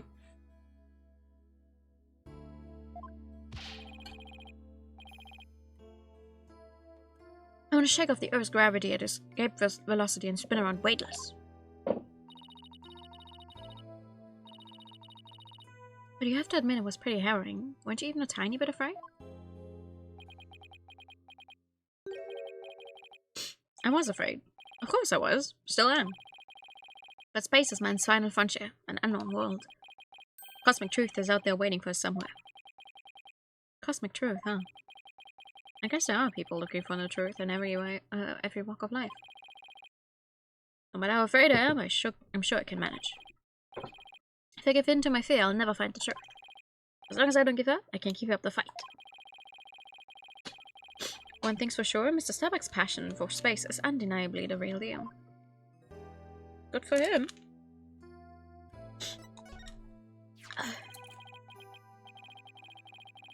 The victim later on, he was kind of like your protege, wasn't he? Well, it wasn't a big exaggerated deal like Master and Apprentice or anything like that. But Clay did think of me as his mentor. Mentor and a protege. What a combination it must have been.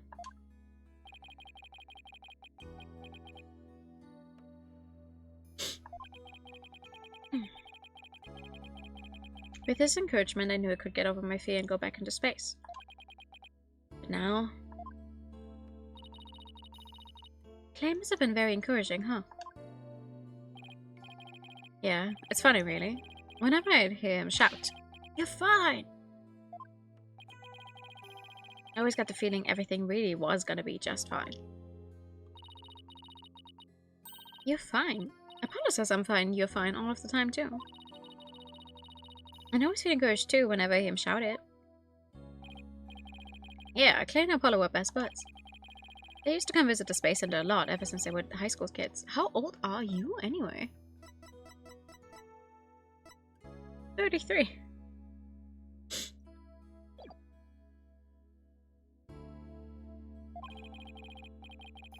One day, out of the blue, Clay even told me he wanted to be my protege.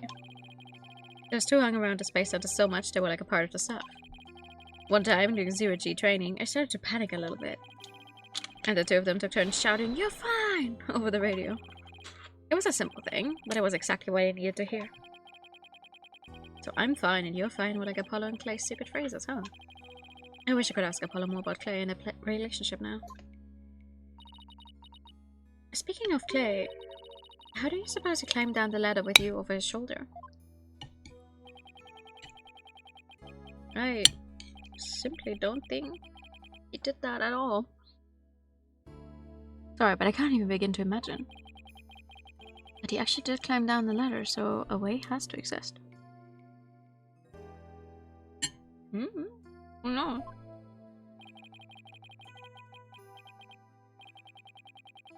From the freedom of space. The walls of a cell. But a prosecutor said the dark night sky isn't half bad through barred windows. It's okay, we'll get you out of here.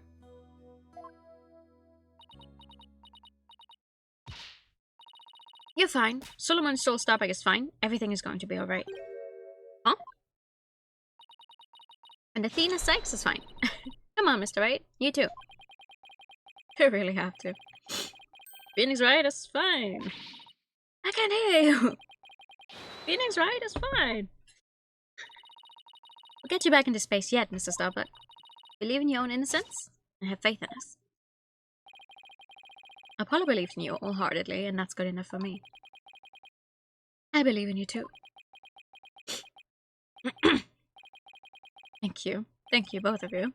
I'll put my faith in you. And I vow to make it back into space. All I need first is a not guilty verdict. It feels nice to reassure ourselves every now and then that we're all fine. Okay, Mr. Wright. Let's get our investigation of the Space Center started pronto.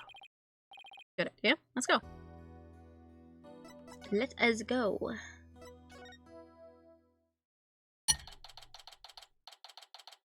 Check out the place where everything happened.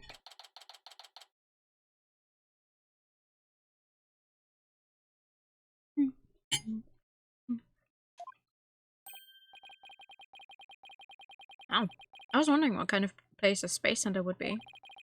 It almost looks like an amusement park of the future. Yeah, did you know they even let the public see the rockets up close? Oh, so check it out. Look at how brightly the GAXA logo shines in the sunlight above the entranceway. I really like the stars and rocket motif it's got going. GAXA, huh? Isn't that the new name of the Federal Space R&D program? Yeah, but why the strange acronym? I mean, what is GA supposed to stand for? Galaxy? If that were it, then the whole thing would be something like Galaxy Exploration Agency. Which, if you ask me, I'd have abbreviated to GAXA or even Gaia. Yeah. I guess so. Oh, I know. Maybe the person who came up with the name just really likes the letter Y. This change is beginning to feel oddly like déjà vu. Anyway, this place is more than just a research facility. It's also a tourist attraction. Tourist attraction? Don't make me laugh. It's a monument to the human race. Galactic scooter full speed ahead. Excuse me. Oh my god. I forgot about you. Yikes. Who's this Jesus and what's he want? Well.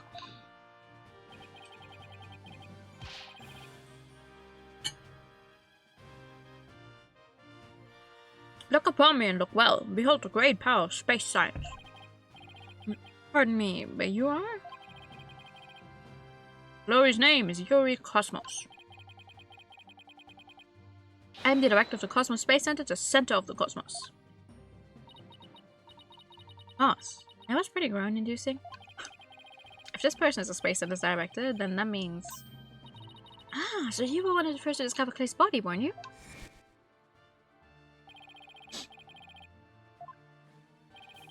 Yeah. See, the lucky thing about us checking out anything ever is we immediately run into the people we need to talk to.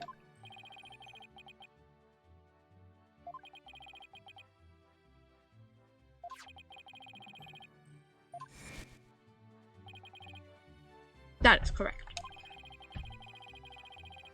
I was honored to be the very first man in all of space and time to discover the body. Let us talk of the incident. Are you by any chance the space police? You can't take the word space into just any old thing, you know? We're Mr. Starbucks' lawyers. Mr. Starbucks' lawyers. We're here to investigate this case. His case. Oh, and we're Earth lawyers, by the way. I see. Yes, I've heard about you. In our case, by my esteemed privilege, I grant you permission to investigate. I trust you are properly grateful. Now go ahead, have at it. Well, I mean... You know, he's going to be nothing but trouble, but at least he's very open. And just letting us do our thing. We cannot say that about every character we've met.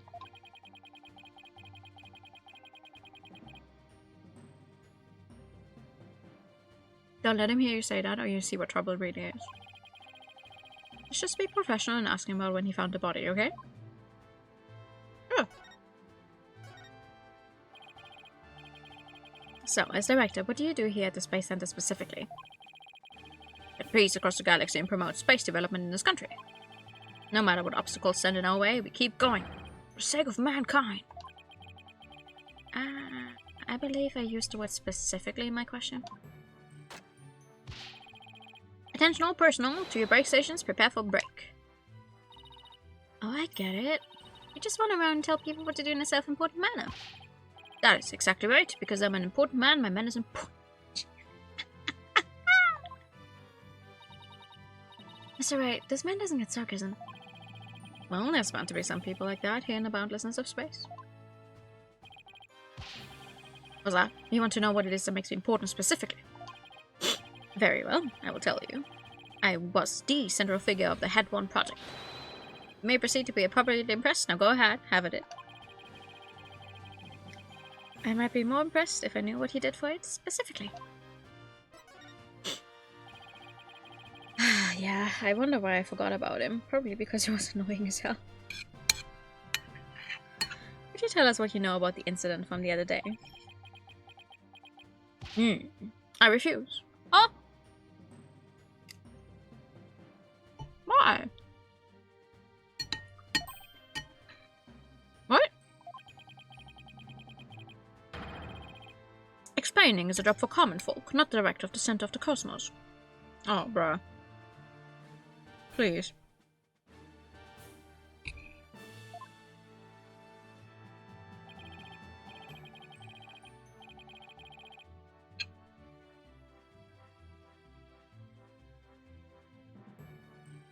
My testimony, which will go down in space history, will be heard in the courtroom. What? So does that mean you'll be taking the stand tomorrow? That is correct. I will be the most glorious witness in the history of mankind. Can't you just be a witness in the history of mankind? Please. I'm not sure if he really understands what being a witness is all about. He's giving me Lotta vibes, actually.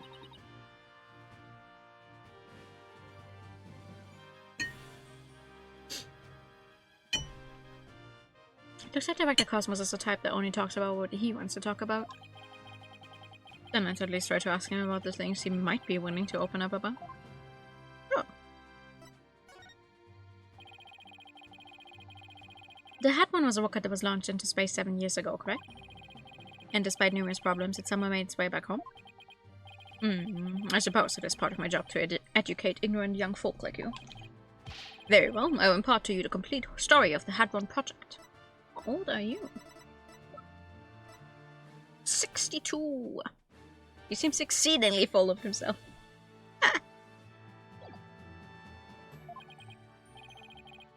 Well, thank you very much. Hadmon's normal mission was to collect samples from an asteroid. And Mr. Starbuck was the pilot for that flight. His design is cool. Eventually, the Had One reached its planned orbit, from where it launched the Hope probe towards the asteroid belt. From there, the Hope probe began its long, lonely journey into the far reaches of space. Then, after a terrifying struggle, the Had One returned safely to Earth. That struggle was when the incident known as the Had One miracle occurred, right? Correct, and it truly was a miracle. Of course, they just had to turn the ordeal into a movie. As for the Hope probe, it did eventually arrive safely at its destination. It obtained a few samples from the asteroid and returned to Earth but a few days ago. So what kind of samples are they? What's in them? Wouldn't you like to know, Weatherboy? The samples are scheduled for analysis in the near future. We haven't had time since it just came back the day before Tehran's murder. Regrettably, we've had no time to inspect the samples due to everything that has occurred. But this puts our space development program ahead of other countries by several years. It's quite impressive. I guess this guy isn't just as loud-mouthed braggart after all. Well, if he was actually responsible for literally any of that, maybe. But he's not the one doing the hard work. He's just reaping the benefits.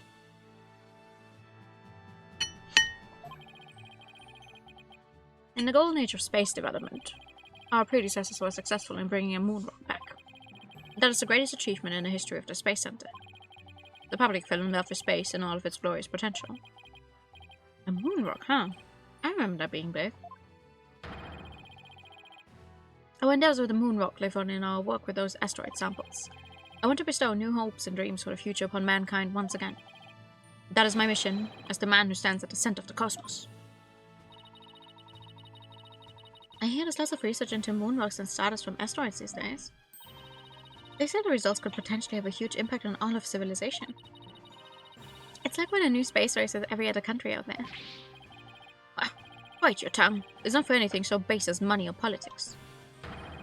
It's all for the brilliant future that awaits mankind, and all for my illustrious mission. With the recent budget cuts, my staff tells me finances are tight, but I won't hear it. I guess even the space program has to watch its budget. He's giving me Gundam vibes, despite me only having finished one season of Gundam.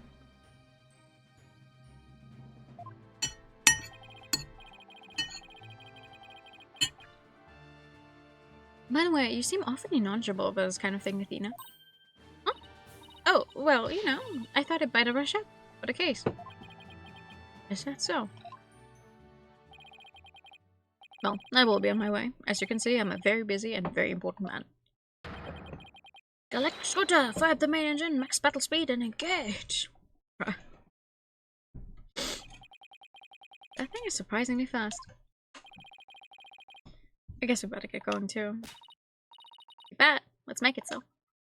Okay. Let's get to the boarding lounge. What the fuck is that in the back?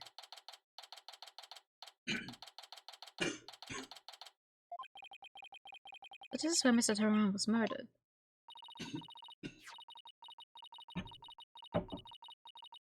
Yeah, this is the lounge. Let's see that diagram the police made again. We're now in the main building here on the right side on the 3rd floor. Claim Mr. Starbuck fled here from launch pad 1 after the explosion. You there, no admins without express permission. Hey, Mr. Starbuck. This is lawyers. We've come to investigate. Sorry, nobody is in without permission, not even the police superintendent. And if he's acting full bright getting mad at me. A scoop idea.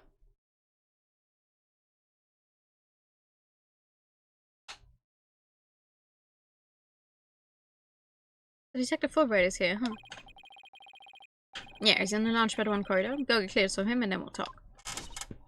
Leave it to me. I'm great at getting intel out of Detective Fulbright. Let's see. What trick should I use on him today? I don't know if I should be grateful or afraid. If it works, it works. To get to the Launchpad 1 corridor, just have to go through that door with the blue rocket on it, I think. Wait. That door. It looks awfully familiar. Gee, I wonder why. Good eye there, boss.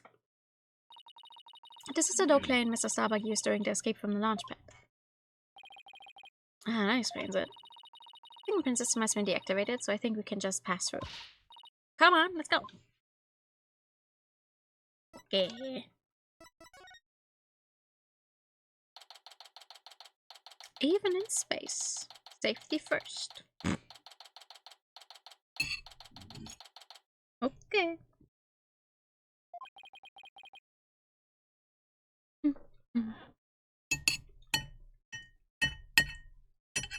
So this is it, huh?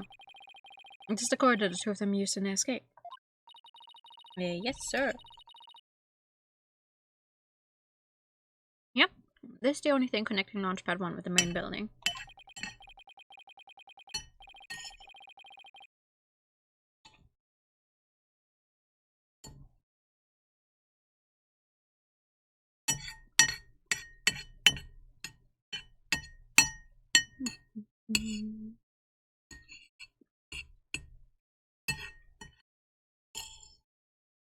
One second.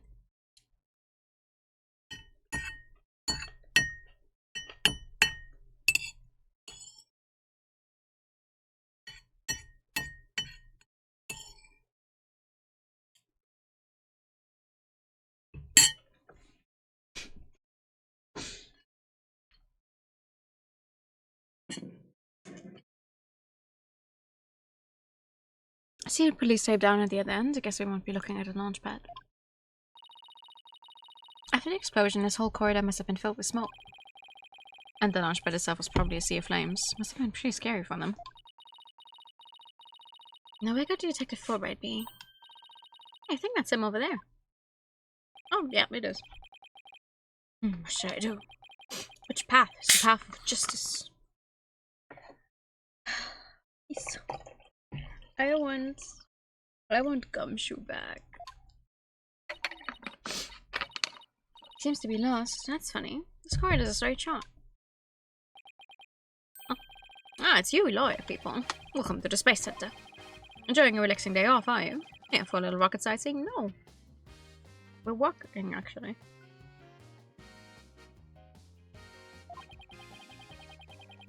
We had to investigate the scene, same as you. Do you have any info to share? Boss, if he acts at all reluctant to give us information, we hit him with a whatever shall we do act. I'm sure he fought for it. Got it? We're trying to catch the unruly family dog here or something. Info on the case, huh? Alright. I'm glad to share some with you. Oh? What just happened? Detectives and lawyers seeking truth and justice side by side. I like it. Just take whatever you want from me, you're in for bandits. I'm in a generous mood today. I don't know. There's something weird about Detective Fulbright today. Well, we need information, so let's run with it. If you say so.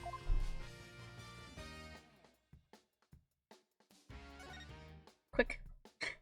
Before he says no. Again. Detective Fulbright, could you give us permission to investigate the crime scene?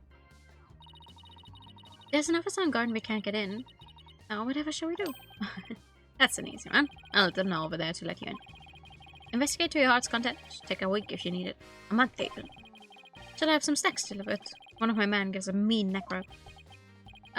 No, well, that's okay. But thanks. Definitely not the Fulbright I know. Detective Fulbright is acting sickeningly sweet. It's kind of gross, actually. It's kind of gross, actually. Aww. think he hit his head or something. Who knows? Whatever the case, it's making our lives way easier. I'm not gonna complain about my life being easy. Okay, what happened exactly?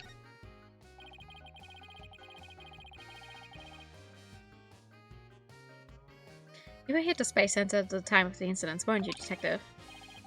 That's right, I was here on a security assignment. The police are required to secure rocket launches now. I didn't know that. Yes, well, you know us, to serve and protect. No, okay. Explosions occurred while I was here on duty, so I started leading the evacuation. It's leaving out a lot of details, but okay. Could you tell us more about what happened? Of course. A bomb went off on the second floor of the main building. Right after that, the one in Launchpad 1 also blew sky high. So I immediately instructed the visitors and the employees to evacuate to the shelter. Shelter? That's right, there's an evacuation shelter in the basement of the Space Center. Yes, we went over this in court. Is it for accidents and emergencies and the like? So where were you when the first bomb went off? I was on duty on the 4th floor. It was quite the madhouse, I tell you. The elevator wasn't working on account of the explosion. And the stairs on the 2nd floor were destroyed, so we couldn't go that way. Then wasn't it impossible to get down to the basement shelter?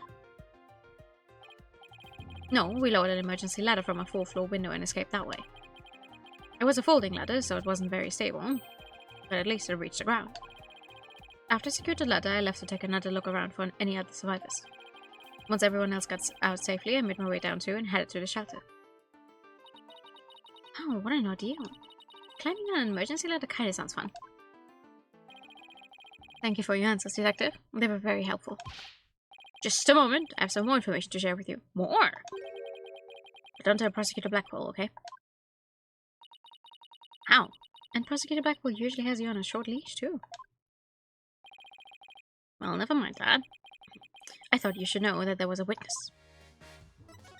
What, exactly? Tell us more about this witness. Sure thing. The witness was a Space Center employee who was on the 4th floor. She was climbing down, she looked through a window into the 3rd floor lounge. So, she was looking into the crime scene from the outside. That's right. It's just a matter of chance that she saw something important. Not that I know what she saw exactly yet, though. You don't? But that's the most important thing of all. Don't you worry, I'll get around to interviewing her soon enough. She should still be somewhere here in the Space Center. You might even run into her. A 4th floor employee, huh? Alright, thanks for the info, Detective Fulbright. Gee, sure being cooperative, Detective. A little too cooperative, even. Yes, well, actually, something you can talk about? Yes, something like that. Anyway, never mind. Don't worry about me. Well, I'll be on my way now.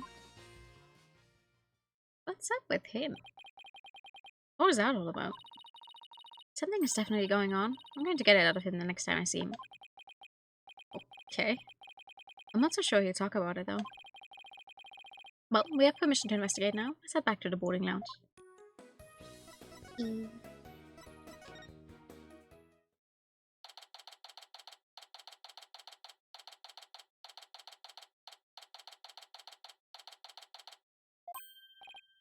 You too. Dr. Fulbright has granted you permission to investigate. He also said I should bring you some snacks, or give you a neck wrap too, if you'd like. Oh, that's alright. But thank you for the offer. Well, time to roll over our sleeves and start investigating. Now, let's see. Where's the diagram again? This lounge is on the 3rd floor of the main building, as has been established like 15 times now. And according to Apollo, this is where he believes a third party killed his friend. Frame plastic review. Right, they had to change suppliers who would make them, right? Right. I also want to see. Ooh, beauty.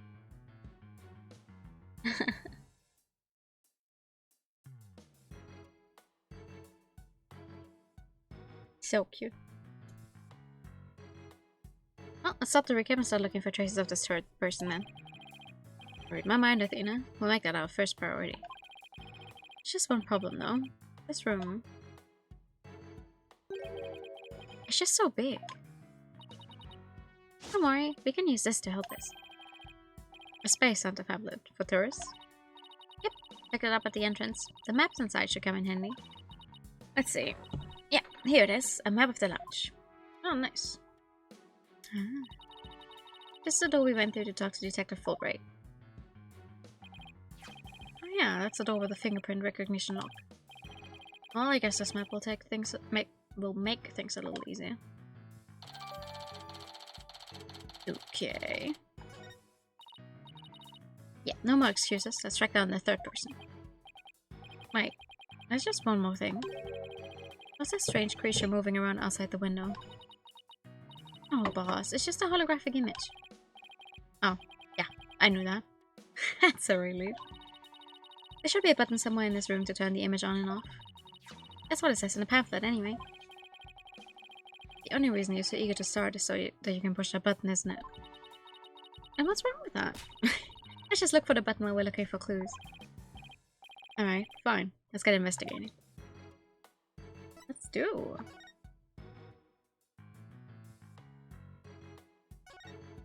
So this is where they discovered Clay.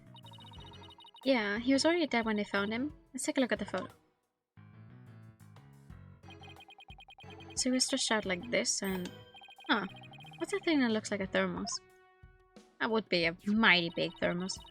That's the thing that Prosecutor Blackwell mentioned when I was in court with Apollo. He said that it contains asteroid samples. Oh, right. Director Cosmos mentioned something about that too, didn't he? That they were brought back only 5 days ago by the probe that they had one launched. I wonder what they look like. Do you think I'll let us see? Let's think about that after we solve the case, okay? True, true. What about this door then? So it looks like there are 3 doors that lead in and out of this room. Well, let's check. Drumroll, please. Ta-da! The Space Center pamphlet. We're here at this place that says Boarding Lounge 1. There are 3 doors. Let's call them lefty, righty, and downy. No, let's not do that. People usually say west, east, and south in a case like this, you know? Details. Anyway, take a look at the west door. She really... Okay. The door with the rocket icon leads to Launchpad 1. I know, because it says here on the map, Launchpad 1 corridor. So that's where we were with the detective. It was filled with smoke after the explosion. Right, next step, the right-hand side of the map, or east in your world.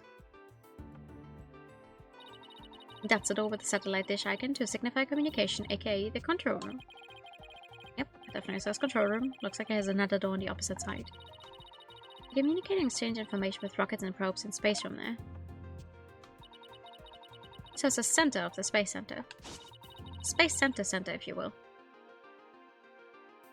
You know, sometimes I feel like this game specifically, despite it having, I think, one of the highest like age ratings these games have ever gotten, depending on the country,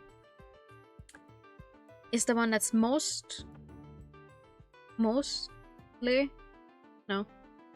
it's the one that is written like you're stupid the most. This one feels like we're talking to a child. It's like the 7th time we're establishing this is the center, this is where the smoke was, this is the door. Did we mention that this is the door where the smoke was? Yes, I get it. By the way, did you know this is a murder case? So everybody starts to talk like Director Cosmos after they've been here a while. But it seems that they built a new command center on the 6th floor. That's what they used for the HAT 2 mission, so this control room was empty at the time. I always wanted to see the inside of a mission control room since we're here. I love to do that too, but it doesn't look like we'll be able to.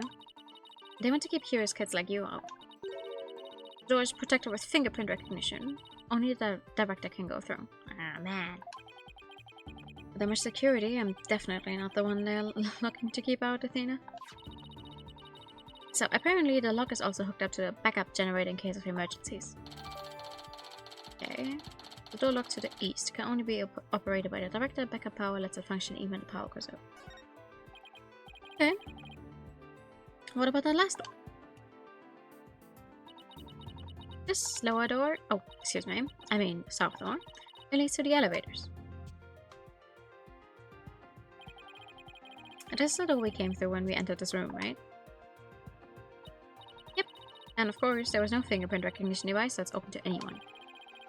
But the elevators weren't working at the time due to the explosion. Well, that's about it for the 3 musketeers of the boarding lounge. Thanks. Understanding the layout of the lounge should help us understand the case. And that's why I thought it'd be better we have a good grasp of where all the doors go. Sure. What's this thing? A pretty futuristic looking furniture over there. According to the pamphlet, those are no ordinary chairs. Like amusement park teacups, right? Teacup rights. You can power them yourself, it says. Oh, if you spin a table, your chair spins too. Why would anybody want to have something like that here? It's for astronauts who have trouble with the device on the ceiling. No vertical spin. It says it's a training device that's easy on the eyes and on the body. A person really call themselves an astronaut if they can't handle 0G. Maybe, but that's not actually what I wanted to check out.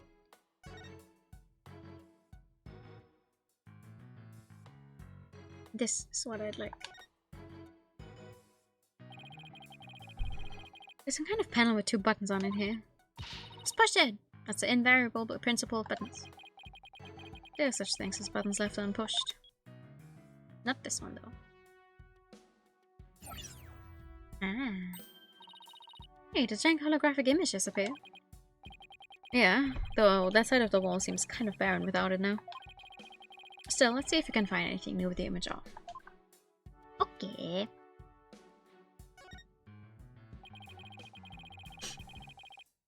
Hi, good evening.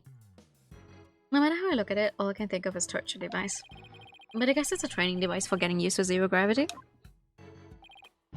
Uh-oh, Athena has an odd glint in her eye. Is she thinking about trying that thing out? Honestly, I would like to try that thing out. It looks funky. I should try to stop her, but I'm afraid she'll just outmuscle me. Mr. Wright, look at that out there. Yes, oh. Some kind of fragment. It's stuck in time. Oh, so that's what the glint was all about. Color looks familiar. I think it's part of an oxygen tank. I think you're right. But if that's here, it means Clay's tank ruptured after they arrived at the boarding lounge.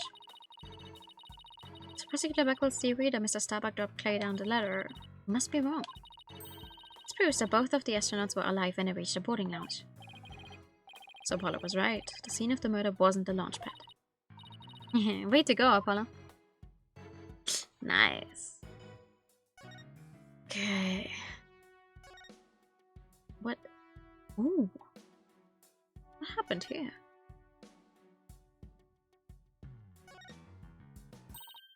Hey, Mr. Wright, take a look at this. It looks like a bullet hole. Great find, Athena. It's pretty big. Whoever fired the shot must have been using a pretty large gun. I think so. Based on my experience, I say this was fired from a regular pistol. Well, whatever size it was, somebody fired a gun in here, right? Apparently. This is an important fact. Do you see a bullet around here somewhere? No, the police might have taken it though. A single bullet hole was found in the boarding lounge. The bullet itself is missing. Let's ask Detective Fulbright about this bullet hole later. Sure. What is this thing? What? Warning, helmet use required. Please use the moonwalk apparatus responsibly. Okay. What is this thing? Is this a trapdoor? It's a trash chute. Cleaning robots throw the garbage out from here. The robots do the cleaning. What a futuristic world we live in. I just hope they don't revolt like they do in science fiction movies. No way, all the robots here are very nice. Actually, wasn't there one in the launch pad 1 corridor? We can go say hi to it if you want. Okay. What about this thing?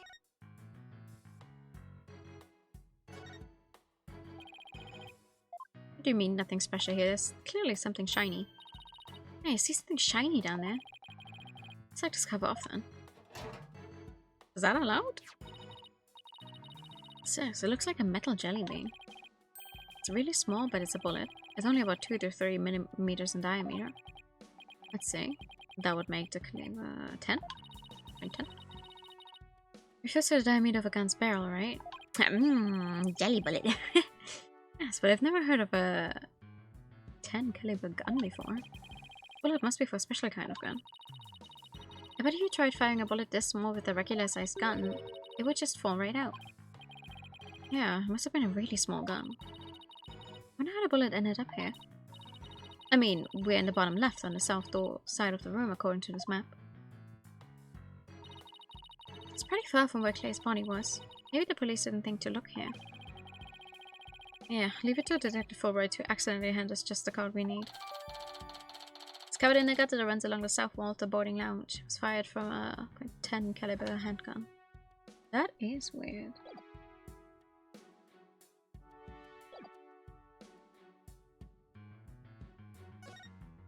$2.5 million. That is really small. That is really small. I wonder what this big knob is for. It looks like the knob on a stove. Well, it's the same shape, but I think that's where the similarities end. I mean, it's behind a glass pane. What kind of stove would require knob security like this? Well, the knob is straight up and down, so if it was for a stove, the burner would be off. Right. If it was for a stove. Still, I wonder what it's really for. Something turned on by a knob that's not a stove. How about a rocket engine? If you had to start the engine here, the rocket would take off before you could get in. Guess all we can say for now is that it's a mystery knob. Oh girl, sometimes. Let's see, this door is... Where's the pamphlet?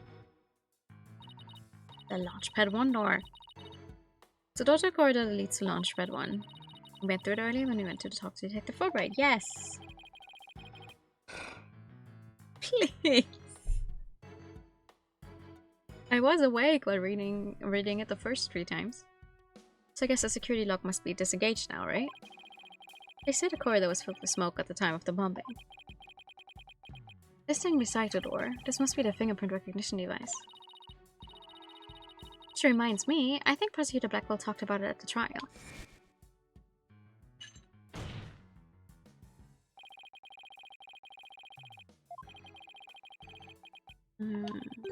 Forward pasture, a door graded by a fingerprint, blah blah blah.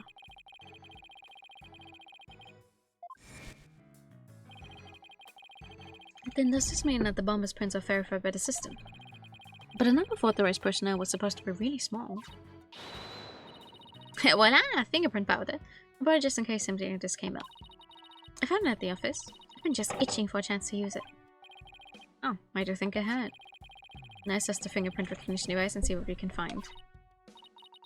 You got it. Sprinkle some here and a little over there, and we don't actually get a minigame for it. We have enough minigame-ish things. Let's see what we have here. Got something. Aw, it's only a single set of prints. Isn't that a good thing? Joe, we sure could figure out whose prints these are. Although I doubt we'd be so lucky as to get the culprit's prints on the first try. Well, I'm willing to bet that Detective Fulbright has some fingerprint data. Right, and there's the security footage of this door too. Here it is. Came out of record the other day. I wish you could see the part of the footage just after this bit. Oh, because that would be right before the murder, wouldn't it? Let's ask the detective. With the mood he's in, he'd probably show it to us right away. Yeah, he's in almost too good of a mood today. Let's go see if we can find him again once we're done with this room.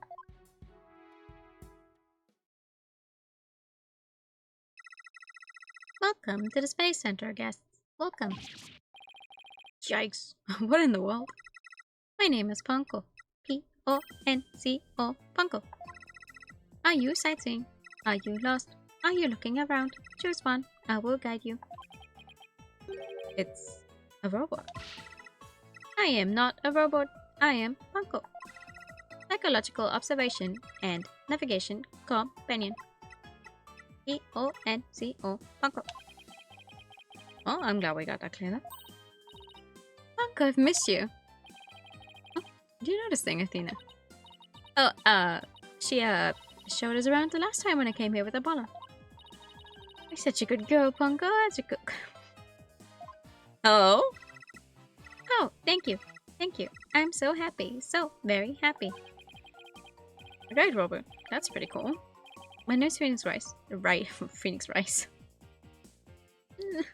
Phoenix Rice from the ashes. Nice to meet you. I don't know you. I don't know you. Oh, ouch. That hurt. Oh, she has to register people she meets for the first time. Please register him, Poco. Certainly. Commencing guest registration. Please tell me your name. A nickname is fine too. His name is Phoenix. A bit overly familiar, but I'll allow it. Phoenix, please let me get a good look at your face.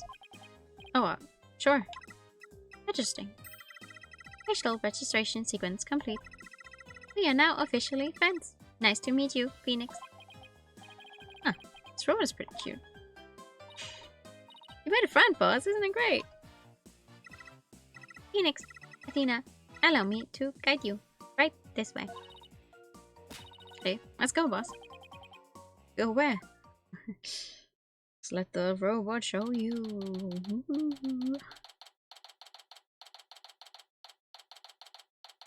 Space Museum. Wow. What is this place? Is that rocket real?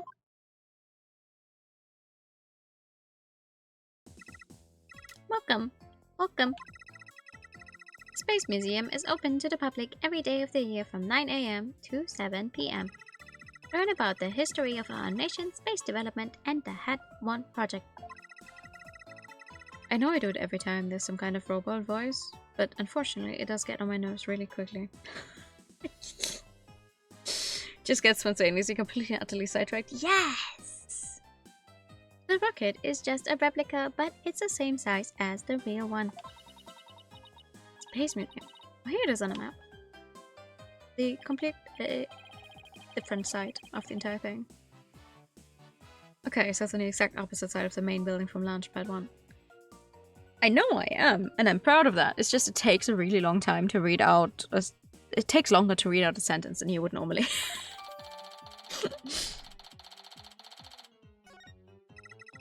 Ask me anything. Anything. I will explain. Okay. This is quite the place. I can't believe we get to see a rocket this close up. This is a replica of the Hat 1 that was launched 7 years ago. It's exactly like the real Hat 1 inside and out. That must have been expensive to replicate though. Its little brother, the Hat 2, was supposed to launch the other day. I wonder if Pongo knows why the launch was cancelled. Over there is an exhibit about the launch 7 years ago. Check it out! Check it out! Spacesuits, photos, newspaper articles. I'd like to come here again on a day off. Hey, what's this a photo of?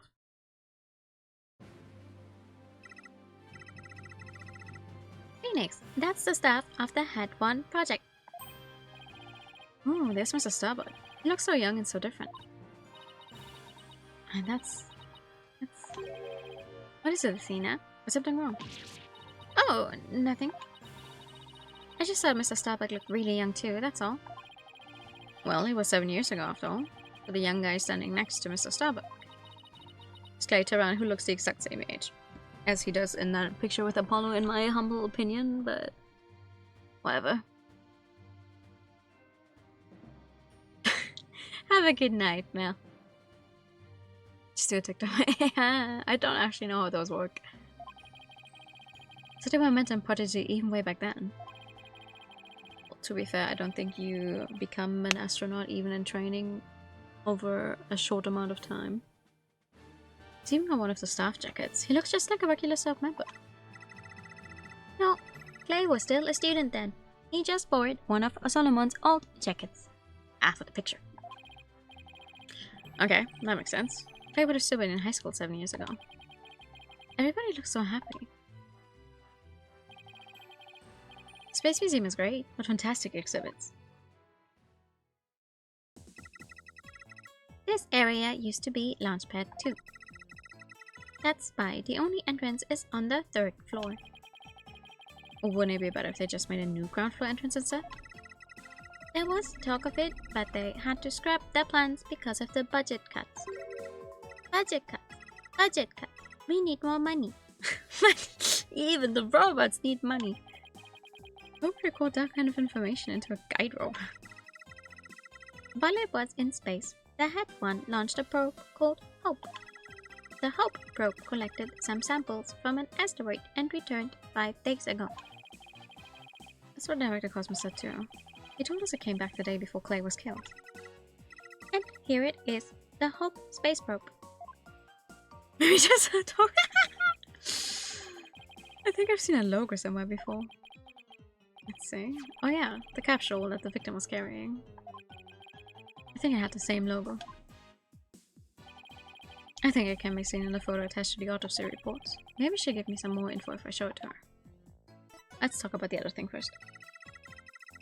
The way the Space Center launchpad is set up is really cool.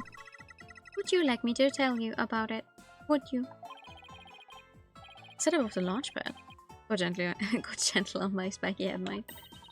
I want to know. Phoenix wants to know too. Yeah, now Athena's got a case of ponchoitis. Okay, I will tell you then. The rocket is built right inside the launchpad structure. When the rocket is complete, it's moved along with the launchpad over the rails. Oh, that's funky. And brought into position at the launch site. Isn't it cool? Isn't it? We used to have a big budget, so that's how we could build it all. It's very cool. A grand setup that suits an important place like the Space Center. I guess everyone is hoping for a bigger budget next year. Myself included. I'm guessing the whole thing is operated from the control room, huh? That it is, but it can also be operated from the new command center too. Either way, the safety lock in the boarding lounge has to first be disengaged. Guess before a big move like that can be carried out, there are all kinds of procedures. I would love to see the launchpad being moved. When's the next one scheduled for? Searching data. All future plans have been put on hold. Because of the bombing and the murder, I'll bet. Which is perfectly understandable. Well, when was the last time it was moved? Searching data. Oh? I'm sorry. That answer isn't in my answer database. I guess Ponko can only answer certain questions. Okay, let me show you the autopsy report. Ponko, do you recognize this capsule here in the top right? Checking registered data. I know. It's the Hope capsule. It was carried inside the Hope probe. It contained the asteroid samples, right? Yes. It was designed to store the samples gathered by the Hope probe. It's been stored in the safe in Launchpad 1 ever since it returned to Earth. It must not be removed. It must not be removed. Don't worry, Ponko. The people in charge already know what happened. They do. I must ask them later. The capsule was being kept in Launchpad 1, huh? Maybe Clay was trying to carry it to safety after the explosion. Space Center staff must have been really excited to finally get the capsule back. It's a pity this incident occurred before they got a chance to check the contents. Well, the police took it as evidence, so they'll have to wait a little longer. Okay. On the victim's possession recently returned from a 7-year mission and contains asteroid samples. Well, we certainly learned a lot about the Space Museum. Thank you, Ponko. You explained everything very well. I love to explain. Thank you for listening. Thank you. You're like old friends. It's hard to believe you just met recently. Hehe. It's because Ponko's so friendly. Well, what should we investigate next? Let's go find Detective Fulbright. We have things to ask him about. Let's see. Secure the footage and the fingerprint data, was it? Okay, then let's go back to the Launchpad 1 corridor. Bye, Ponko. See you later. Come again. And don't forget to visit the gift shop. Oh, Ponko. What a Dickinson life we all forced to lead. Okay. Corridor. Hello, Detective Fulbright. I would like to talk to you.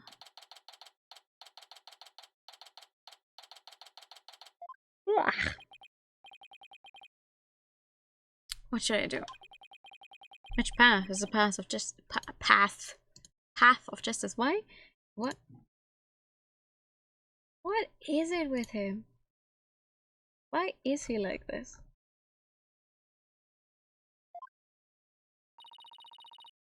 Yes, Detective Fulbright. He still seems to be lost, even though it's a straight corridor. Let's hope he's still in a cooperative mood as well, then. If he doesn't cooperate, then I'll just have to use my powers on him. You mean a lady in distress, bit? She says, while putting her hands together. Hello. We found a bullet hole in the wall at the crime scene. You did? Our team found that too. It was Detective Arm who fired that bullet. Detective Arm? That's right. A warning shot for the defendant. Was it really such a high-threat situation that she needed to do that? I'm afraid I don't know the details. What with Detective Arm gone and all? Nah. But I thought there were two people who discovered the crime scene together. We already know Director Cosmos will testify, so tomorrow will be about what he knows. Yeah, you're pretty smart, and that's exactly what we're planning to serve as the main course. I hope it goes down easy.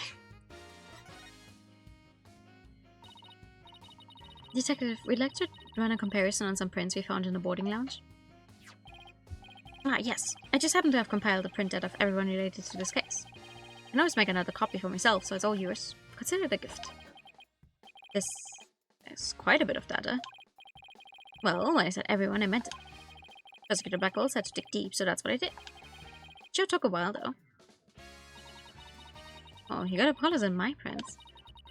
He even got prints for all of the robots. Huh? I guess when Blackwell said to dig deep, Fulbright didn't bother to ask how deep. Clay's fingerprints are here too.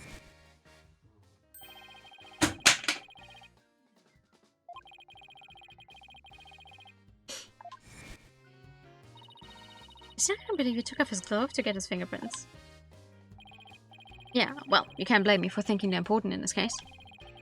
There are a lot of doors that require fingerprint verification in the lounge. So depending on whose prints we find, it can completely change the tide for both sides. Sense. After all, the culprit's prints to get them past the fingerprint lock somehow. Oh, and take this picture. It might come in handy. Isn't this just a photo of the launch pad window? Yep. Prosecutor Blackwell seemed really interested in it for some reason. Huh. What's so important about this door? Beats me, but boy, could you see the gears in his head go into a hyperdrive at it. Looks like it's going to be a major point of contention tomorrow. Don't forget about the print comparison, boss. Right, Detective Fulbright, do you think you could run the test for us right now?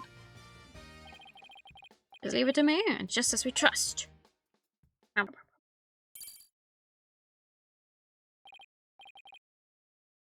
Okay, here we go. Well, looks like it was Mr. Starbuck who opened that security door. He must have opened it when they went to go aboard the rocket.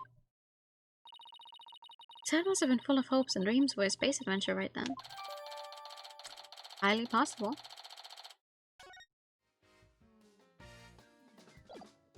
Okay, I would also like to present you with the security camera video in case we have, like, more to it.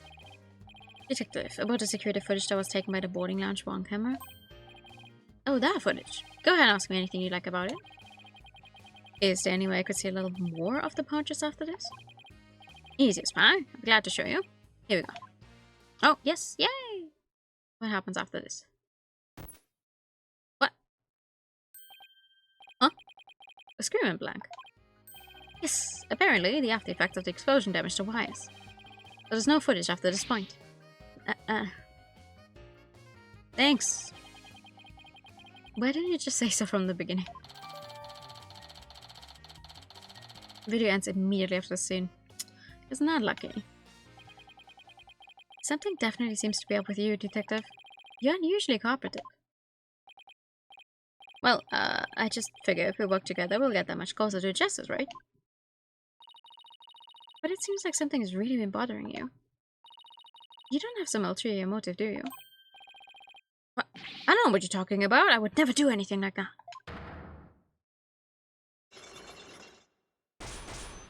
Yeah, okay, but that seems pretty easy to be broken.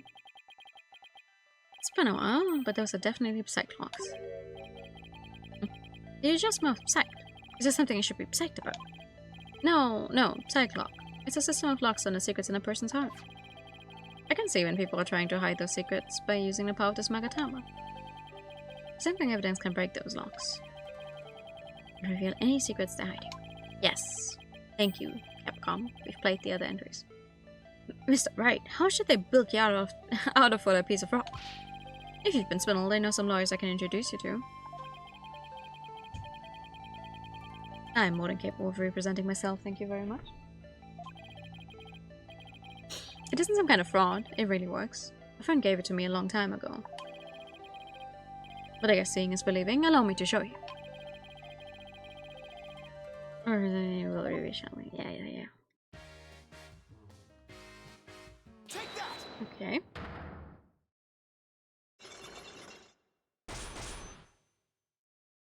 There's actually a funny little achievement to be gotten here. I think you're hiding something, detective, so why don't you just tell us about it? What to do? Which path is the path of justice? The Fulbright is really in agony. I bet that's the issue he's so torn up over. You don't even get, like... There's no penalty for it or anything. It's not correct, but there's no penalty. It's love. I bet I know what's been bothering you. You're troubled by love. What? How'd you know? I put my pet crab Love in with my goldfish, and the next thing I knew... Oh, the little goldfish were gone. Love had eaten them all. The little goldfishes. What? I guess love really can cause a lot of heartache, but anyway. The problem with love. Okay, anyway, justice. I really understand what's been bothering you, detective. I truly do. Something happened that goes against your principles, isn't that right? No, I don't know what you're talking about. Until the explosions occurred, everything was just fine. Is that a fact? Yep. Peaceful as peaceful can be. Everyone whistling a happy tune as they did their job. You never saw a more relaxed guard detail for a routine rocket launch. I don't think the guard detail was as relaxed as you claim as long as this exists. Take that!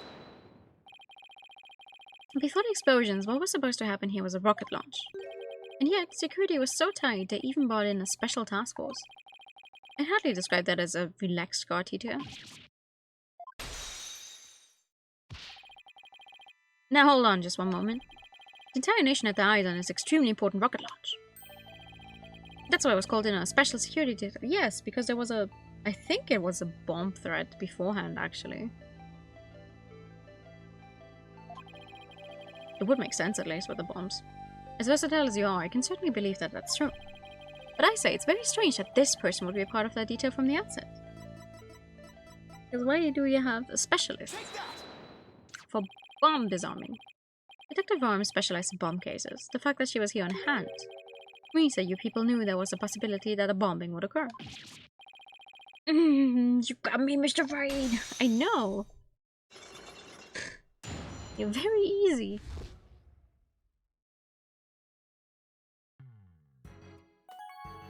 Hold on. Alright, I can see. You win. It's just as you say. A few days before the launch, they were warned about a potential bomb. But the plan to launch went ahead in spite of the threat. Why? What were they planning to do if someone got hurt or killed? Which happened. Yeah, I know. The decision to move forward wasn't exactly just, was it? How was the warning delivered? By phone and directly to Director Cosmos. But the police department instructed everybody to keep it under wraps. It's a big thing to be quiet about. No wonder you were so upset. It's not only that, I've been distraught about Prosecutor Blackwell as well. Prosecutor Blackwell? Well, as his handler, I'm sure you have a lot of difficulties. That's it. It's a question of justice. I've been wondering about why he's allowed to stand in court. The reason he's still prosecuted? Detective Fulbright, please tell us everything you know.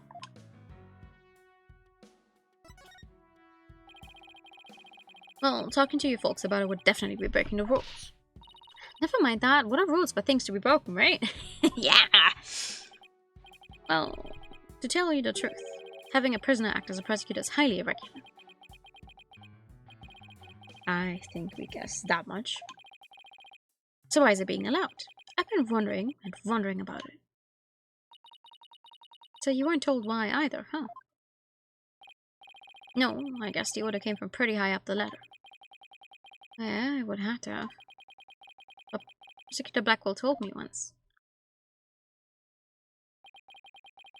The hand I've been on for the phantom of 7 years past continues even still. 7 years past? Phantom, huh?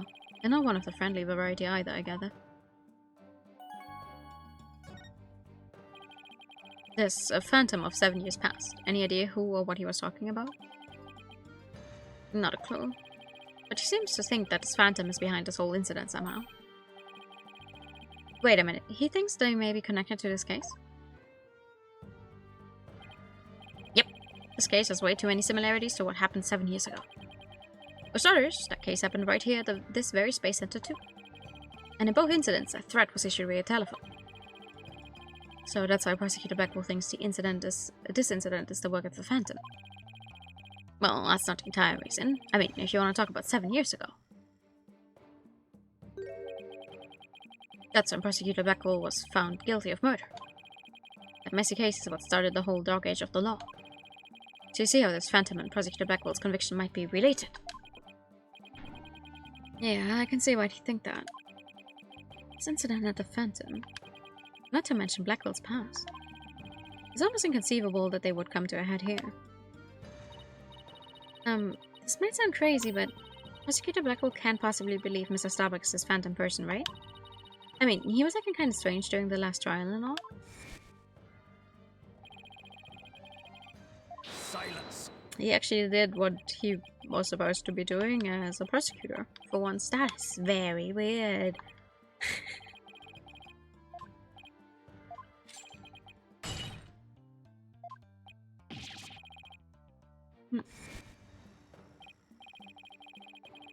No, I doubt he thinks Mr. Starbuck is his phantom. But I do get the feeling that he thinks the defendant has ties to them. Which is why he's acting so impatient. He's got a personal grudge against Mr. Starbuck. And that's not real justice. I've always trusted in Prosecutor Blackwell's judgment until now. But this time, I'm just so overwrought about it all. If he's lost his ability to think rationally, I'm afraid it might lead to a false conviction. I've never seen Detective Fulbright so tormented. This must be why he's been so cooperative. Don't worry, that's exactly what we defense lawyers are working to prevent. I feel bad for Prosecutor Blackwell, but I'm going to be rooting for your team this time. But don't tell him that. You have to promise me you won't. Fulbright, I guess I was wrong about you. I swore to reform Prosecutor Blackwell and make him a valued member of society again. So I can't just sit by and watch him give in to his emotions and tear the defendant apart. You're the only ones who can stop him in court. Okay. You really care and want what's best for Prosecutor Blackwell, don't you, Detective? Leave the courtroom to us. It's not like we want a guilty verdict either. I was hoping you would say that. I'm really grateful to the two of you. Show my thanks, I'll give you another bit of information. It's about the eyewitness. I saw her hanging around the Space Center entrance a little while ago. Really? Let's go find her, Mr. Wright. Thanks, you too. I feel a lot better now that I've been able to get that off my chest. I'm going to work extra hard to find the perfect piece of evidence for you. And just as we trust on 3. 1, 2, 3. Just as we trust. Okay, later. What the fuck is with him in this case? There he goes. Wait, were we supposed to say in Just as we trust back there too? Yes. Why else would he be counting down for it? Let's go see what the witness now. Alright. The Space Center entrance it is. Okay.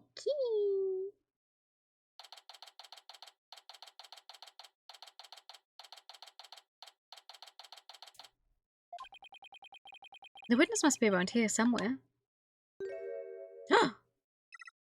Hello. Hello. Uh-oh. Don't tell me the witness is a robot. Hello. Come over here. Hello. Hello. Are you sightseeing? Are you lost? Are you... I am Congo. Shall I guide you? Guide you? I don't know why, but this robot is kind of freaking me out. Hey, you're not supposed to be wandering around. Hello. Again. I had it with you, hunk of junk. Aww. I'm outside. Am I wondering? When did that happen? Okay, welcome back, hunk of junk. You don't know how close you came. If you didn't step out of it, I was going to put you on the curb on a trash day. Nothing works better than a 42.5-degree karate chop. That's pretty specific. Excuse me, but are you the one who witnessed the murder? Oh, and I'm Phoenix, right? The lead attorney for this case. How do you do? Big shot lawyers, huh? I'm Aura Blackwell. I'm a researcher developing robots here at the Cosmos Space Center. Blackwell? Could she be... And this good-for-nothing robot is named Hunk of Junk. My name isn't Hunk of Junk. My name is Glonko. That's mean, Miss Aura. Quit complaining. Your model number is Ponko too. But Miss Aura, everyone calls me Glonko. But you're squawking already. No! What are you doing? No! Don't! There. I bet you won't be talking back now. I will obey completely. Yikes. I better watch my wires I cross with this one. Your last name is Blackwell. Do you have a relative in the legal profession? You are correct. Simon Blackwell, who used to be a prosecutor, is... Shut up. Only speak when I order you to speak. Simon is my little brother. You know him? Yes, we met him in court a few times. Right, Athena?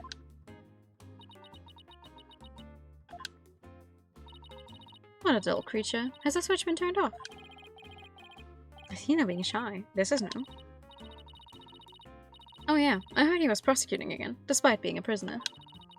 Why doesn't he just stick to solving disputes among inmates in prison, right? Hey, what do you think, hunk of junk?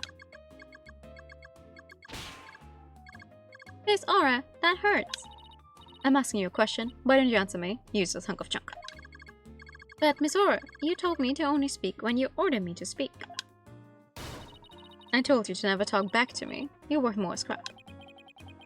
Robot abuse, hog attacks. Blackwell family life must sure be interesting.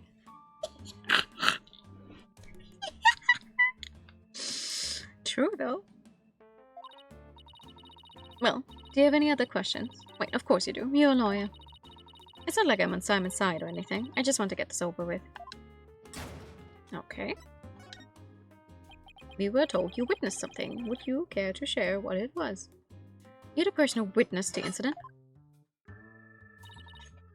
That's right. I was on the 4th floor of the main building. In the robotics lab. In the robotics lab. Ooh, that's a new thing on our diagram. The explosion disabled the elevators, so I lowered my emergency ladder like the detective leading the evacuation told me to. It was such a pain. Why couldn't I have used the ladders in the other rooms? It must have been a very troubling experience. You bastard just humor here. Then, as I passed by the 3rd floor boarding lounge, one window on my way down, I saw the crime as it happened. And that's about it. So you saw the crime as it happened and that's about it. Let's see.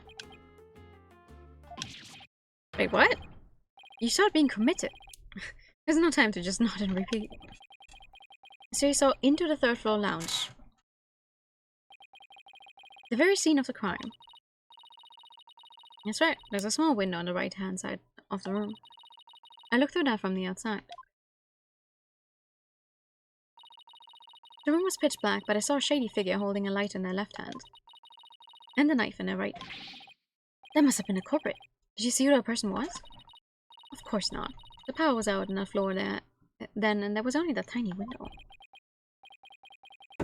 Though I must say, it doesn't look very tiny from this one specific CG.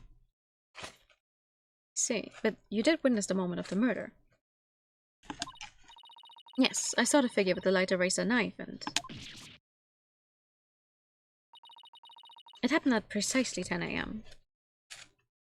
But you won't be able to tell who that was committing the crime. Did you witness anything else? Did the killer have any distinguishing features? I already told you, it was pitch black in there. Although, I did notice that the lighter the person had in their left hand had a pretty ornament on it. It looked like a planet. It was blue, like a little Earth emblem. They had good taste in knickknacks anyway. An Earth emblem on a lighter. I better remember that. Okay. Perp held a lighter with an Earth emblem on it in their left hand and a knife in their right. Thank you for your statement. We'll definitely prove Mr. Starbuck's innocence with it. Yeah, right. I won't hold my breath. Pardon me? Oh, did I hurt your feelings? Sorry. I just detest lawyers, that's all.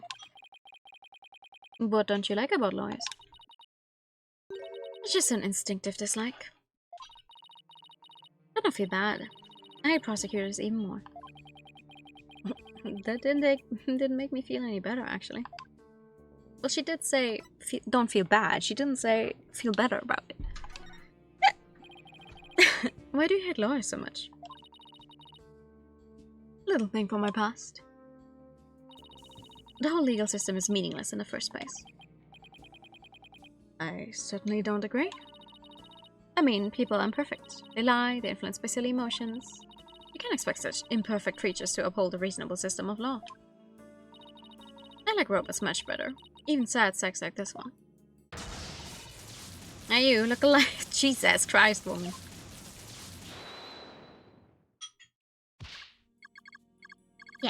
Yes, here I go. I'm the ultimate robot with amazing. I cannot. Oh, whoa, okay. Alright, that's enough out of you. You're getting a little too carried away. Huh? What was I doing? Yep, I like robots much better. At least you can make them any way you want them. Unlike humans with their petty emotions and constant worries. How can you say such things? Petty emotions, worrying about the things we care about, that's what makes us human. Oh, the girl finally talks and she starts with a speech. That's what makes us human. You mean getting angry and snorting like that? Rational thought, that's what separates humans from animals. Unfortunately, your reasoning capabilities are more akin to that of a clever little monkey. That is nothing to be ashamed of. It must be nice to have such a simple mind. Can I punch her ball? That is funny. Athena is quiet for the entire time. Get a hold of yourself, Athena. Human's certainly absurd. I said you were clever, didn't I? Poor thing. Tell me, with people like you in charge, how can I possibly trust the legal system? So she distrusts not only lawyers and prosecutors, but the whole legal system. What in the world happened to this woman to make her so bitter? How old is Aura?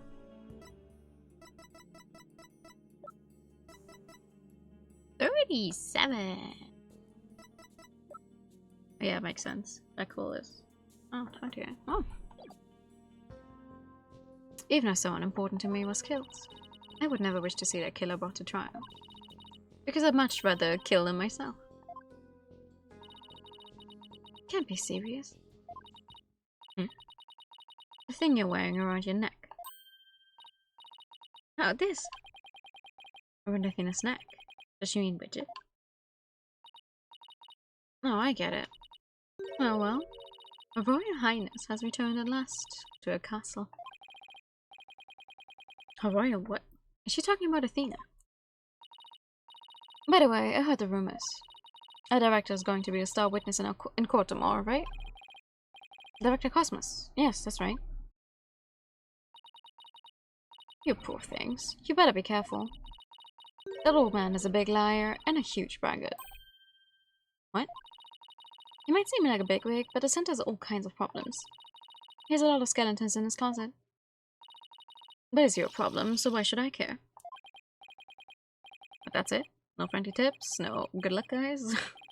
Just spend it. Does she seem like the type who would actually earnestly wish us luck? I'll leave you to your woes. Come on, hunk of junk.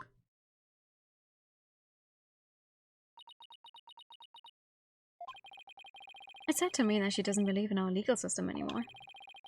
She must have had a very bad experience to make her feel that way. Are you alright, Athena? You seem very down. I just can't believe she said all those things. Oh, she's really upset. Has she been trying not to let it show all this time? Oh, I guess that's not all that surprising. You hear about fabricated evidence and false indictments on the news all the time. You mean that whole dark age of the law nonsense? I'm so sick of hearing about that. Oh, all we can do is believe in what we're doing. Yeah. You're right, boss. I agree. Maybe it's time we went back to see Mr. Starbuck. Good idea. We should tell him about the bullet in Miss Blackwell's statement. Alright then. Next up, the detention center. Okay, detention center. Please don't sigh at me.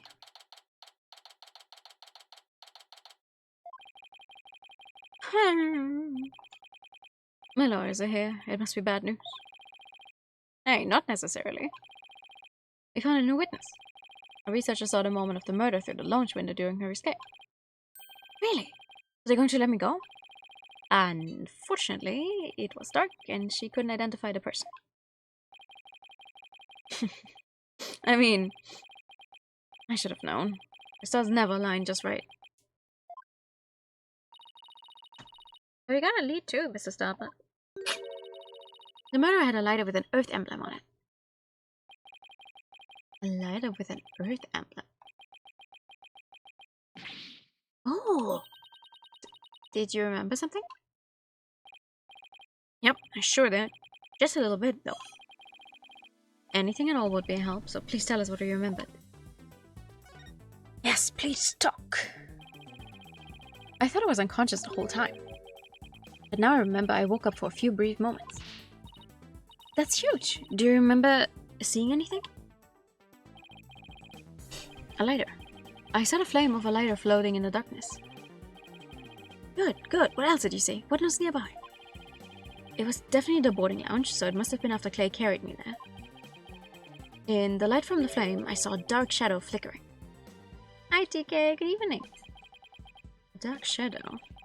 That must have been the third party we've been looking for.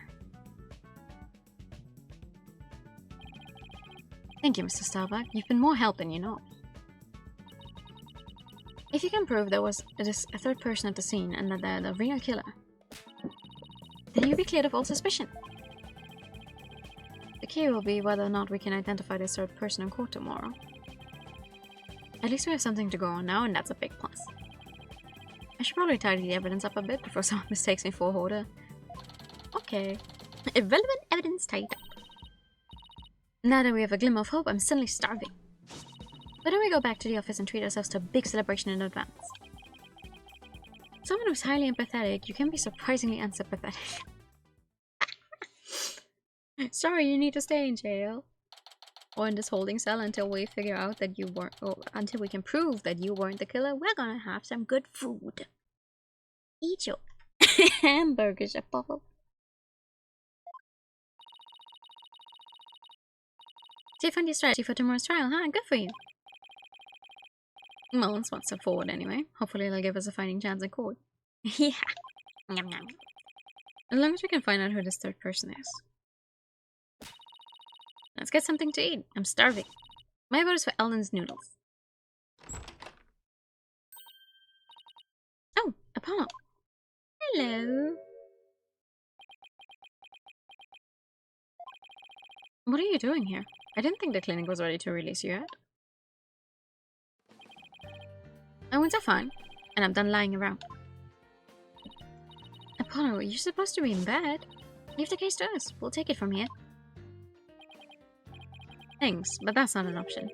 Not for me. Apollo. You shouldn't underestimate your injuries, Apollo, and I don't want you overdoing it. I'm fine. I'm not in pain anymore. Besides, it just gave me an IV at the clinic. An IV isn't a cure-all, mummy man. Vampire looking emote amidst accusations, by the way. Actually, it's just I looked on VGen for emotes overall, and at the time was like a bunch of like your character here emotes went up, and I came across this one. I was like, oh, you know what? That is so good. I need to get that. Because frankly, I never really know what type of emotes to get. So like, when I go to commission emotes, most of the time, I'm the type to like just go for like your character here's, because someone else will have already thought of what the emote is supposed to convey.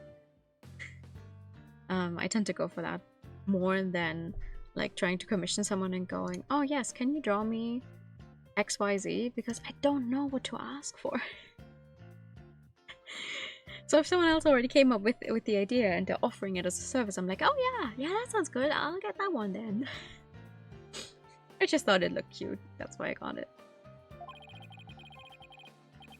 Anyway, just tell me how the case is going. Have you guys made any progress? A suspicious figure was spotted at the scene. We think they must be the real killer. Suspicious figure, huh? Right. I thought you'd be happier than that. Oh, don't get me wrong, I'm happy. And I fully intend to see Clay's murderer apprehended. Absolutely nothing will get in the way of that. He says, with whatever happened to his eye and bandaged all over, nothing will get in the way. Not even yet another bomb threat. Thank you for the idea time.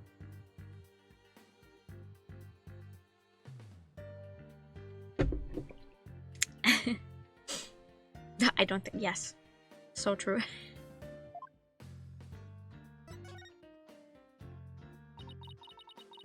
Clay was your best friend, right, Apollo? That's right. Best friend since junior high. Sounds like me and Junie. So what was Clay like? Well, he was full of compassion and energy. And he had a really loud voice. If the two of you did voice training together now, I bet you break a few windows. You know, I bet you're right. It seems like only yesterday, Clay was a guy who lived for his dreams. We used to talk about it a lot. He was going to be an astronaut and me a lawyer. Clay is 23, interesting. Oh, and Apollo's 20. Oh, I thought Apollo was 24 in this one already. Okay, well, I guess they're 23. We talked well into the night, and even then, we never grew tired of it. Apollo, about that jacket.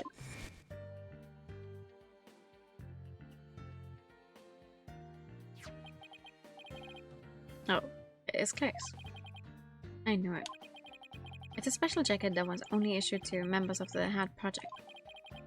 He was finally able to get one of his own once he was selected for the Hat 2 mission. He always looked so proud wearing it. But why do you have it? Why did they give it to you? That's what I'm wondering about.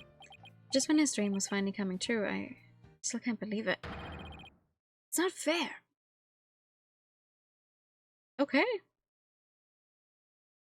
I mean, you're right. But damn. Apollo, I hope you don't try to carry the burden all alone. I guess we were both unlucky. My own debut was a disaster. He's right at some level. I was too late for one twist of what the fuck? Oh, I'm guessing that's because. Oh, hey, actually, wait, hold on. I got that same thing.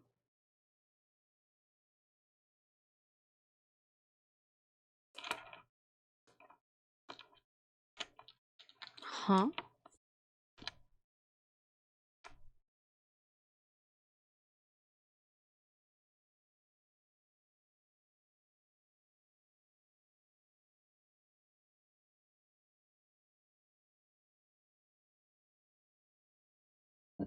don't know why.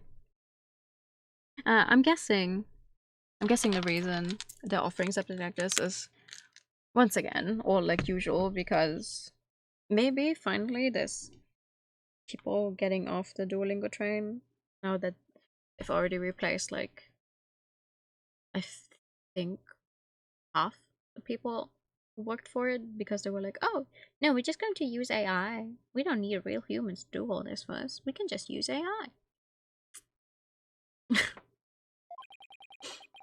Trial a year and a half ago wasn't exactly the smoothest of starts.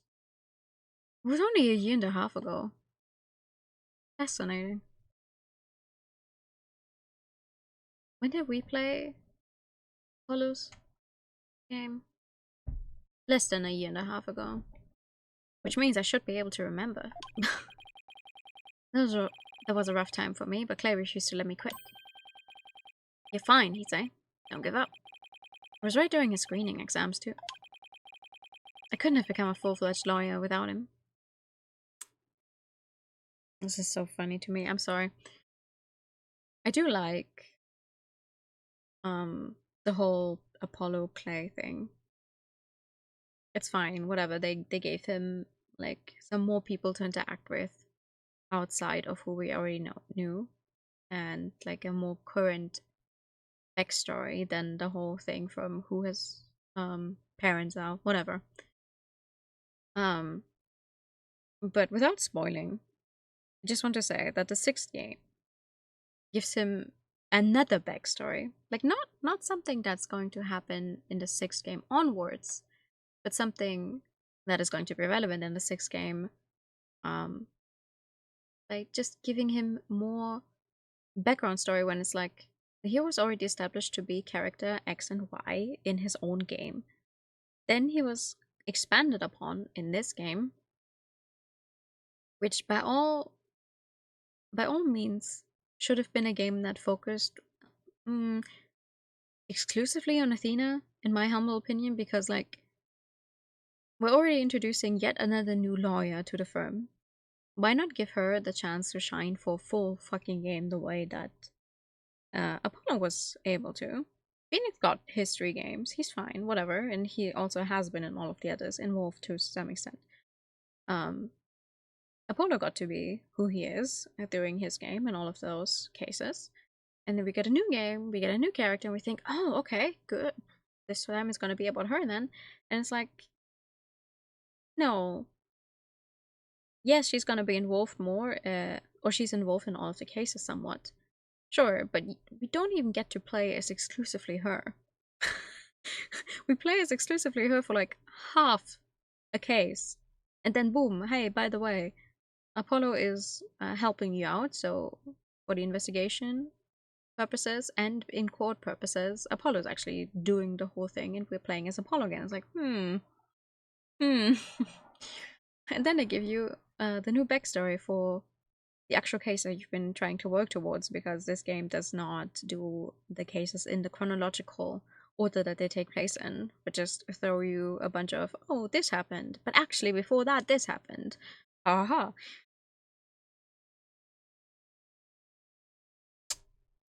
It's a shame. You would like it to use Uber voice at least once on Terrifying then. Oh no. No. Could have watched Korra with us? Huh? Wait, what does Korra have to do with my gripes about Ace Attorney?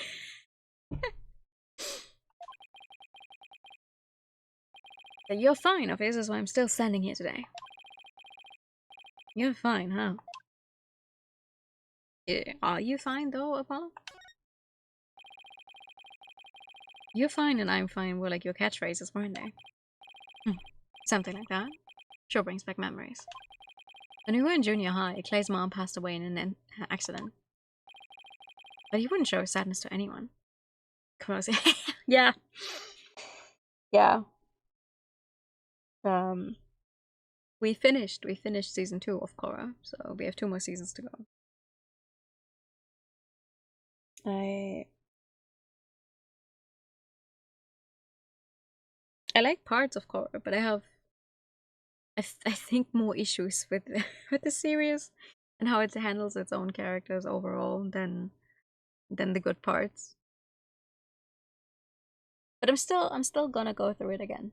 Still gonna watch season 3 and 4 just so I can fully say, oh yeah, okay, that's what I think. Because I watched Korra only once, and that was then, yeah, maybe 9 years ago. One night I found him crying all alone in the school courtyard. Oh.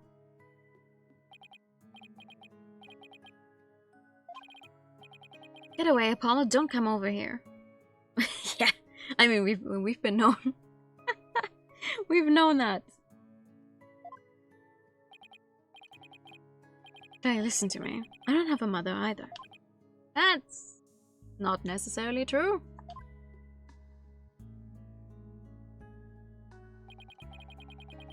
I always think everybody else is a mom. Why am I the only one? But, you know, when I start to feel that way, I yell at the top of my lungs. Oh, I'm fine. And then, you know what? I start to feel like maybe I really will be fine. Apollo Justice is fine. Okay, Clown. Clown. Okay, Clay, now it's your turn. Okay. Hey, Taran is fine. There you go. Now we're both fine. We're fine. Okay. What are you laughing about? See? We're fine. You laugh first. I'm fine. You're fine. We're both fine. Why are you guys at school so late that the sun has gone completely down, by the way, and the stars out? Thanks, Apollo.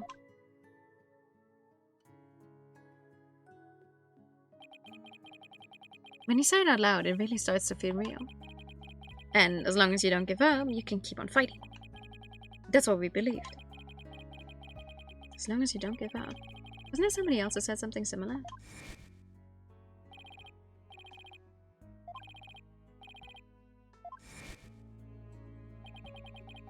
Clay called Mr. Starbuck his mentor and looked up to him.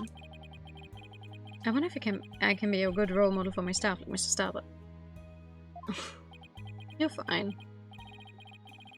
Sorry, Mr. Wright, but I'll be taking a leave of absence. What? So until these half the puppy streamers. I mean, when I was younger, online, on the internet, I always thought everyone, like popular, everyone you watched was older. And now that I'm somewhat of a content creator myself, I feel like everyone I meet is younger than me. I'm like, how does that work? But that's alright. Wait, what do you mean by a leaf? You're really serious? Can you at least give me a reason why? When I put Clay's jacket on, I swore to him that I would catch his killer myself. But that's our goal too. I agree with Athena. We should work together to find the truth. Truth, huh? That's a noble cause.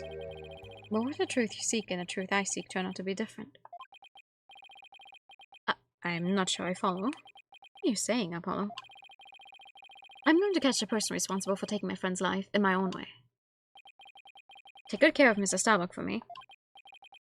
Now, I must be going. Goodbye. Goodbye? Did you just say goodbye? I sense a lot of seething anger and hatred coming from him. And also suspicion. He's not walking out on us like this. I'm going to go talk some sense into him. Hold on, Athena. Apollo can believe what he wants, but I believe he's wrong. Even if you take different paths, the truth we arrive at should be the same. I think the quicker we solve this case, the better it will be for Apollo. Yeah, you're right, boss. Alright, that's enough for one day. Make sure you're ready for tomorrow's trial, okay? Okie dokie.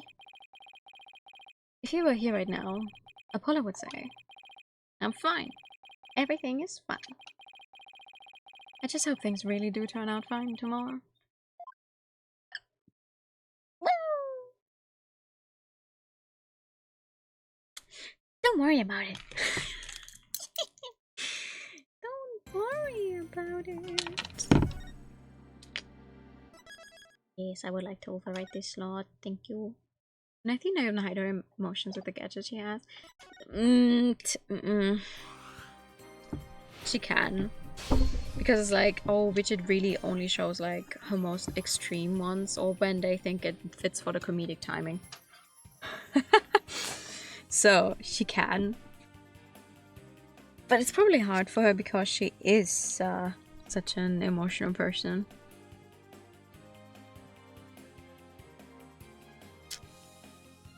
I like her. I like her. Anyway, let's see.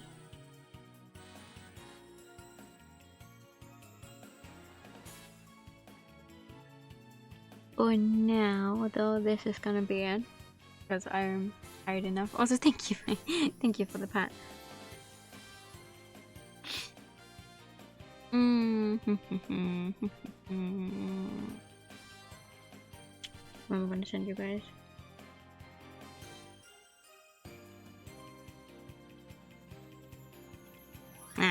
I'm gonna send you guys over to Tip, who is currently still chatting, but we'll be playing Hollow Knight a little after. So, thank you for this. No, thank you for coming back. I don't know. I put this maybe on the schedule, but I don't know if we'll actually be doing a stream tomorrow. If I can manage, yes. But if no, we'll be back with Ati Sophie on Saturday. At least that's the plan. But for now, this worked out fine. Worked out very fine because I think from this point onwards, the story is definitely gonna go off the rails relatively from what I remember. Because this case is not gonna end that quickly. But yeah, thank you guys so much for coming by tonight. See you all soon. Good night. And bye bye. Maybe sure. Yeah, maybe. We'll see about it. Bye bye.